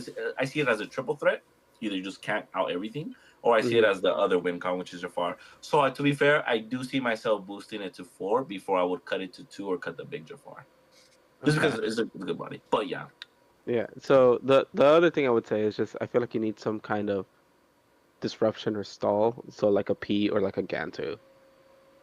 I just feel like it'll just help protect your board, because like you said, you're putting out a triple threat, but like when you don't have those 3 things, you could just drop a P or the Gantu, and it's gonna help protect your board to get you into that triple threat again. Right. So yeah, I was thinking the same thing, but I honestly, it's so hard to cut synergy, right? I want to cut synergy. I was thinking that same thing too. Honestly, with how many threats you have, I came down to the decision. Oh, it's my bad. I came down to the decision of literally keeping the Yzmas, because I'm like, what if it's a grind and it's a close one, and I just can't out one of their characters? I'm like, you know what? I think it has to be Yzma, because that's the one that closest, also synergizes with my deck. But I get it, dude. There's so much. Like, I wish I could play 4P. I wish I could play the 4 of the Gantu. I wish I could play, like, Benja, Find My Flower. There's so many things, but it has to be so tight. And I'm like, what do I need more than I want? And that's what it kind of came down to. But, hey, this is, like, the base with what we think the format will be. So then there's obviously could be more tweaking, right? Yeah. That's I don't feel like Pete's that necessary with how many threats you are. Like, I'm telling you, just playing against this list. I mean, I won this set with Danny versus Red Blue, but there's so many times where I'm like, dude, like, I'm gonna run out of removal. Like, I have to remove everything, even the things I don't want to remove, like the 3/2 drop Jafar. Like, I have to remove it. Like. Yeah. So just because that shift that can come, right? Yeah. So I think pushing for 2 is so goofy. So like the Pete, I don't know. I was thinking the same thing, but I'm like, I don't think you really need it. But yeah, enough of this deck. I think the deck's really strong though. So if you guys were looking for a Jafar list finally, here's one. So yeah, just don't play it at Rob's. I don't want to play any mirrors. Yeah, please don't. I mean, if you already know you're gonna play that now, dude. So far. Hey, it's okay. If they can have my 16 baby Jafar shit target, that's peace. Okay, so for everyone that wants a OG red blue list, this is something I would play if I would play like an OG red blue list. I think the main thing I added was the crabs, and I took out the Maleficents because Sapphire Coil, you just have so many Maleficents now that you don't really need it. But this is like an OG, so I'm not really gonna talk about it too much. It's pretty standard, right? Literally, the only card I added was the Tamato. So, and the coils. What's funny is that those are the only 2 cards you added, yet it's a whole different deck. Like, the way it's gonna feel and play. I don't think so. With the baby Sisu. Yeah. Like, that interaction is always gonna feel new to people. I'm like, oh, that's a thing now. Yeah. So, Cesar, question: how is the new Tamato? I haven't tested with it. I think he's really good. I still think he's way better in Sapphire Steel, unless you're playing the actual red blue list that I want to play, which is my item version. Oh no, here we go. Set happy. Yeah, so honestly, I've been testing this list a lot. It feels really good. Like, it's not even a set happy thing. Like, it actually feels really good. The only thing the only thing I can see myself struggling with, it is set happy. Has a lot of new. That one is set happy. I don't like it. The only thing I see myself struggling with is locations. But if you really think about it, like, if I have the Bell out, that's a 3-drop, like a 3 willpower. The Maurice is a 5/2, and the Scrooge McDuck is a 4/4. If I can cheat it out, I can see myself cutting the tool to add Vitalispheres to help with that, or cutting the Scrooge McDuck completely to put the Maui's in, and I feel like that would help. That would ease up my location issue. Honestly, the deck looks really wonky, but just testing it, like, I don't feel like I'm ever breaking. Like, the deck just feels really strong. I don't worry about Pete's, which is what sometimes the other deck would struggle, because I literally have no actions. Like, my removal is all Sisus. So I don't know. I at first I thought this deck was like meme, or like kind of like more of the fun deck, but it's been feeling really strong. So if you guys want to test it out, this is my item version of it. So it's pretty good. What was your other one? Did you change it? I think another on the list. I think this is pretty good. I like this item build deck. No, actually. This is just the OG one. Like I said, if you want to do more regular, and this is just the red blue. Like, my item, red blue. Oh, okay. Yeah, I like the item red blue. I like how you're using the Oswald, honestly. Yeah, the Oswald, honestly, like, in this list, he feels so good. Like, bringing out the Maurice workshop, bringing out the Maurice machine. This deck definitely doesn't need Maleficent, because if I have the Maurice's machine and Maurice, that's another, like, basically Maleficent. If I have the Sapphire Coils out, the only thing I can see taking out is the Heart of Tefiti, and doing like one of them and then one Great Stone. Yeah, I mean, honestly, like I said, at first I was messing around with this list and I thought it was like a joke, but testing it more and more, like, it's feeling pretty strong. So, like I said, the only thing I see myself struggling with is locations, but I see myself easily fixing it by taking out this tool. This tool is more like a combo thing. I don't really need it. And then putting Vitalispheres, and then, like I said, maybe taking out the Scrooges for Maui's. And that will help my location hate. And then if I really want to, I can take out these. The only thing I would say is the Scrooges for the Maui's. That's the only thing I would change. Yeah. Other than that, if I really the deck want to, performs. It's really good. Like, bro, It's freaking annoying. Oh, Yeah, Popsicle, draw a card, play a bell, go ahead. Dude, and it's like, all right. I played against a Jafar list with the regular red-blue list, and I feel like if I was playing this list, I would struggle a lot less. Like, this deck just feels strong. And then, like, if I ever get the dime out, which I can cheat it out with Big Tomato or Oswald, like, I'm diming for, like, 8+ every time, like, minimum. So, it's just, like, I just have to stall until I hit the dime. Yeah, minimum 8+. Like, it's crazy. So the issue I had with Oswald, which is I was about to do this on your list with the Oswald. I was about to do that, but I didn't because I remember. Okay, so in blue-red, you just need to get there, and you just almost feel like you always win, right? So if I am taking my time to out your Oswald, then you're okay with that because he's probably still gonna get there in a way. You know what I mean? Like it's not the win con. You know, what a lot of people in Sapphire Steel are doing the Oswald. I don't like Oswald in Sapphire Steel when it's kind of set up because you need to develop. What's weird about it's like backwards. It's like we develop our threats and then we do the whole like blue things. You guys kind of want to do your blue things and then develop. So if we're doing like the Oswald, you outed in blue red, you're like for sure. Now you just you just gave me a turn to get there quicker because you didn't quest that turn, or you know you wasted your ink in something else. But like in Sapphire Steel, I still gonna keep my word, guys. Do not fall for the bait of Oswald. I'm pretty sure Cesar will agree. But in blue red, because I'm thinking like if they play Oswald on blue red, I have to out it. And if I'm wasting my time to out the Oswald, that's so annoying because I already have my game plan. Like just think about the deck I currently have, right? When I was the 1-drop, Smee, Alice, Pluto. You play an Oswald, I have to stop for a second, consider other options. So stop being my win con against blue red. So I feel like Oswald is literally a win-win if it resolves, almost if it doesn't. Which obviously you still do the Oswald and it resolves that one turn, right? Because you do it the way is when you quest only, or whenever you ink. So he doesn't resolve the turn I play it. So you could resolve it no matter what, at least the one turn, right? Which is already good, depending how you build your deck. No. If I drop him on 2, I can't resolve it, which is usually what's happening. If you notice, I have no 2. No, but I'm saying that you don't drop them on 2, right? Yeah, I do. For the yeah. You do drop them on 2. Okay. If you notice, I have no 2-drop ramp. So my 2-drop plays are literally Sapphire Coil on 2 or Oswald on 2, and on 3, if I have to Sapphire Coil, I'm starting to do my removal, which is Sisu. Brawls, you know.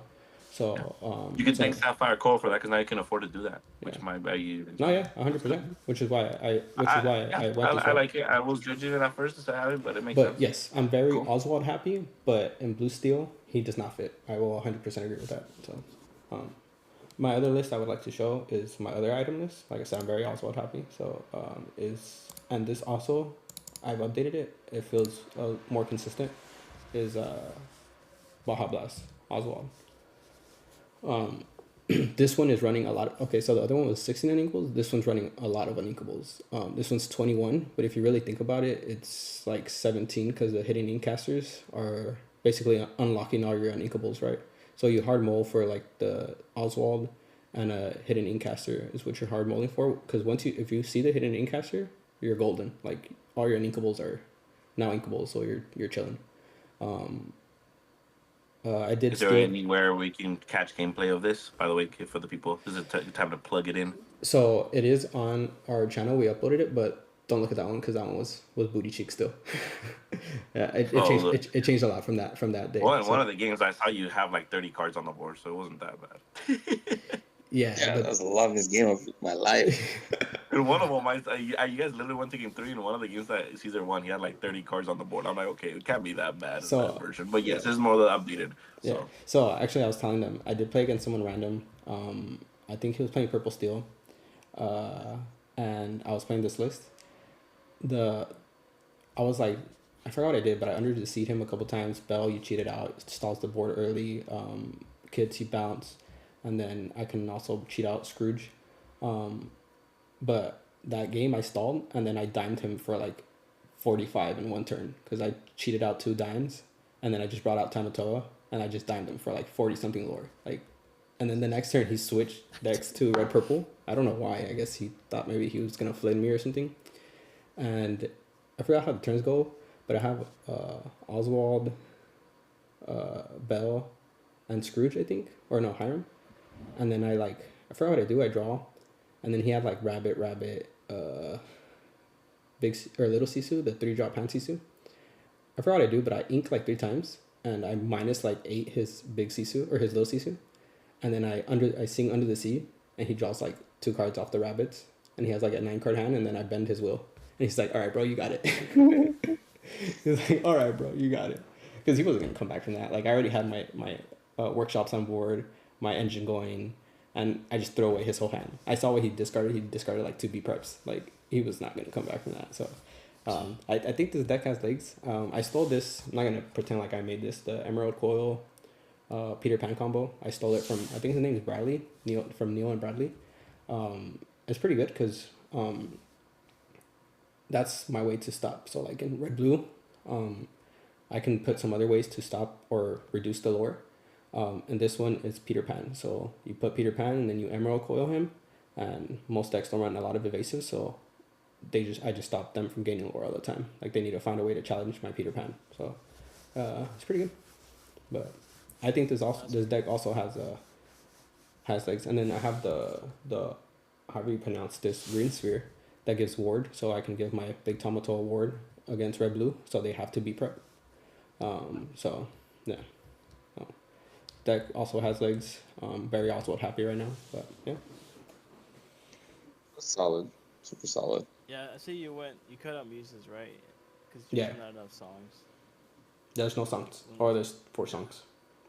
Yeah. I do have a muses build, but I don't want to show it because I haven't tested it too much. But so, do you have an Ink Geyser build? No, I'm not building that, bro. I'm sure you test. I did want to ask because I see when Oswald over Queen, right? And you think Oswald's just better than Queen? Yes. So once again, I don't have any 2-drop ramp in here. So Queen is too late, and Oswald, like I want to drop him on 2 and start cheating out these items. And then I'm just inking so much once I get the fishbone out. Oh shoot! I took out my other ways to ink. Yeah, I just think Queen is too slow. I think Oswald. And then, like, I'm running a bunch of items, like, on both lists. I think on the red-blue list, I'm, like, on 22 items. And then on this list, I'm also, like, on 24. So the Oswald, in general, should hit. But yeah. I always wonder, like, in what world, like, maybe Oswald's always better. I know you play Quill, but, like, in some scenarios, I know, because I know you said you also drop Oswald on turn 2 on blue-red. So I wonder what scenarios where you, like, do the dream with, like, the Chicha and the Oswald, where you drop them on turn 3 and guarantee yourself that you're gonna resolve it at least once. I guess we're gonna see like how much like steel is in the meta. Like, let's say you face a purple steel. Do you play Oswald on turn 3? You still play on turn 2 and just say screw it? If probably the only one I won't play it on turn 2 is Amber Steel. That's fair because it for sure is getting pinged. Yeah, but at that point I probably will just go the Sapphire route and just try to control the board. But I feel like Oswald's so critical to like my.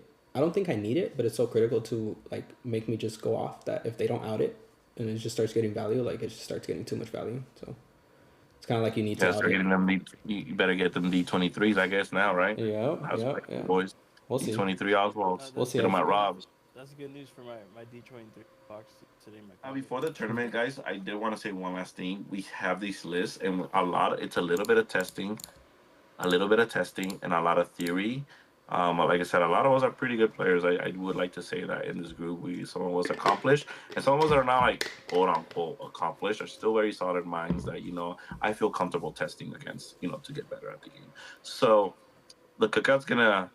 I'm only saying what are we planning to do. So I'm just letting you guys know this. Keep an eye out for this next few episodes because the cookout's actually gonna hang out. We're gonna do some proxies and we're gonna play. We're actually gonna hard test. We're gonna put these minds together and we're gonna be testing. So these next few, maybe not this episode, because this was we're recording for this coming week. The next episode of that, keep an eye on that because it might be decks that are refined after cookout, like hard testing. So if the plans go accordingly, keep an eye out for that, all right, guys? Not only that, check out it might be me and Danny most of the time, but the during the week episode of tabletop testing, that's also where we're refining some of these lists. So we might play the same deck in some of the videos, but if we're playing the same deck, that means that they're getting more refined. So if you want to check out like my green-blue list, right? Like let's say I played again and you guys just saw the video. Probably won't be the next episode, but probably in a few episodes I'll play it again. I would still check out that list because at that time it's probably more refined. So if you're interested in that green-blue items list, it might be a good idea to check out the second video. But besides I don't know a lot of time to Cesar and Danny, but comment below. Be like, hey, we want to see Carlos's deck or Eddie's deck in action. I'm sure that like even if they can't do it, Cesar and Danny would be like, you know what, they want to see it. Let's get their list. Let's play it. That way the people can see it. Yeah, 100%. So, I mean, I'll try to hop in there. I do have TTS as well, so yeah. yeah. Anyone that has TTS will get it going. So, 100%. Other than that, they finally announced it, so I don't have a picture of it. But Top Choice Gaming is doing a quadruple case tournament on Saturday, March 22nd at 12 p.m. As you guys know, TCG very generous, guys. If this blows out of proportion, 80 plus players, 90 plus players, I'm sure they'll up it again to like a octo case or 10 case tournament. They do crazy stuff like that if they get the numbers. So if you guys want a big tournament, coming soon is March 22nd, Top Choice Gaming, one of the most generous shops out here. So that's one of them. Fortunately, I don't have the picture. Maybe Danny can edit it in. Next tournament, if you want to talk about it, Eddie, is Rob's tournament on March 29th. Yeah, so that's the one we've been talking about already the last couple weeks, but every week gets a little bit closer. That's gonna be I think equivalent close to like a 3K or 4K. 3K worth of price support. Yeah. 3K, yeah, that's right. So that one has basically the big draw for that one is for one Chanted Elsa, chase card of the game, in my opinion. Yeah, but yeah, so make sure to check that out. That's gonna be at Red Saber, part of Rancho Cucamonga. And Rob always hosts some awesome events, and it's gonna be some extra pricing too. I think definitely gonna be worth attending for good competition. A lot of good players should be coming out to that one. It's gonna be on March 29th, and yeah, it should be a good turnout. I know the cookouts, or most of us are gonna be there, and we're definitely gonna.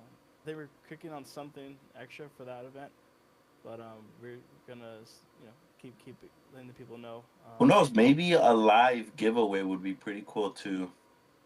Yeah, we're Cookout's thinking about doing something with Rob for that tournament, maybe another bounty or something. But once we get the full details, we'll let you guys know. But definitely another tournament to check out on March 29th.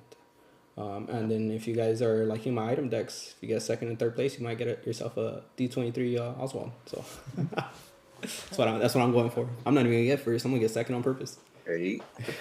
That's crazy. I'm kidding. Let's go first, bro. I'll trade you my Oswald for that. Get first. I'll trade you my Oswald for it, bro. It's for fine. the Elsa. Okay, my bad. You make top 4 and you're like. You got it, buddy. I'll just be like, can I just take the Oswald, please? You got it, bro. You can take first. You get the Elsa. Another tournament that we got going on. I don't know if we could put this tournament on the screen. Danny can edit it in if Carlos gives the info, but I think it's called Rare and Sleeveless on March 30th, right, Carlos? Yeah, so it's Rare and Sleeveless, and they're in Mira Mesa. That's where they're hosting their tournament. It's going to be a triple case tourney. Yeah, March 30th. Doors open at 9. Run starts at 10. It's going to be a best of 2 for Swiss, and then best of 3 in top 8. Shows entry fee $30, and then they'll do raffles based on attendance. But yeah, I mean, and I know the shop is fairly new from what I remember, but I know a lot of like the San Diego people out here definitely go to that shop a lot. They have their locals on Fridays. So yeah, I mean, definitely check them out. It's a chill shop. I've been there a couple times, and yeah, the owners are really cool. So yeah. Oh, so it's gonna be TCG. Then a week after that is gonna be Rob's. After the Rob's, probably celebrate that one of the cookout members got the Elsa by going right after Rob's. Drive to Gaslamp in San Diego, enjoy the nightlife in San Diego, then wake up to a Sunday San Diego. That's nice. I like it. Sounds like a plan to me. We got some good tournaments busy. We're gonna be super busy. We just need to fill the gaps with some stores doing a tournament on the 8th, the release weekend, and then the 15th. And that'd be nice. Enjoy your drafts, enjoy your sealed guys. That's the only 1 week how I tell people. There's only I do like the atmosphere of that. Like, oh, no pressure. Maybe just open packs, draft, seal, enjoy that. Whoever likes those, enjoy that because enjoy the calm before the storm. I don't like it. If a store wants to do a constructive competitive event on the 8th, I'll be there. You'll be ready. all this grinding. Yeah, But I'll be actually, there. but yeah, let us know if the community wants any advice for or limited. That's something I really do pride myself in. I spent a lot of time in that format in other games. And That's the one that he tops in. Yeah, that's I always do good in limited. It's just fun. So if you guys want any advice or tips on that, let us know. Maybe I'll come up with something if you guys want it. Well, that's about it, guys. Another long episode. Sorry, we're just excited about set 7 and all these new lists. But take us out of here. Is this a side combo right before the thingy? Is it just me or it's a Magic thing? Because I know that he does play Magic too, and I know like also like players like Shane love it. Is it just me or it's the Magic players that love draft and sealed? Yeah, it seems like it's a Magic thing, right? Because then like all the Yu-Gi-Oh player or like the people that came from other card games are like, ugh, I like advanced, I like competitive, like like stand, like. In Magic, there's actual content creators that's all they do. That's all they talk about. I heard like sealed is its own competitive format, and draft it's its own competitive format to where it got so big where it's competitive format. I'm like, hey, to where there's like so much skill and like the process behind them. Like, hey, that's respect. But like, yeah, that's crazy. Yeah, so I mean that was always my favorite format to play like on MTG Arena and online. So I love when Lorcana does it. Honestly, I know a lot of people don't, but it's one of my favorites. So. No, son. I do believe playing sealed does help a lot with your deck building, but that's just. It does. I like sealed. A game plan. I have a blueprint for how to build a deck. If you guys want it, let me know. Draft just feels like me. I'm in high school. I'm just getting cock blocked by all the cool guys that can take all the cool girls. That's how draft feels to me. But I like sealed. It's not easy. Like you would think there's draft. It's random, but there's a game plan. Well, field is different than the draft. In draft, there's definitely more your choice, right? It's all your choice. You build sealed and draft to me feels like you just have a bunch of cajoons on board because you don't want to quest until you get a bunch of value trades. So against good players, it can't be that way, right? It's just a tempo race, and the first of turns I always lose to the small board. I get impatient, bro. You gotta be patient, man. You're Hard to get off tantrum. Go ahead. I know we need to close it off. Yeah, I'm the control player that likes to Dragonfire all your stuff with my Dragonfire abilities. I don't want to just stand on my character still. That's fair. Go ahead, Danny. Take us out of here, bro. Thank you guys for making it all the way to the end of the video with us. We appreciate you guys. Don't forget to hit that like, share, and subscribe. It helps us out tremendously. As we talked about, so many deck lists that we were able to go over. So many tournaments coming up. March is going to be a busy month. It's also my birthday month, so it's going to be super stuff. So getting back into it, right? Getting back into the Lorcana flow. March, it's right around the corner. So until next time, keep on cooking, keep on questing.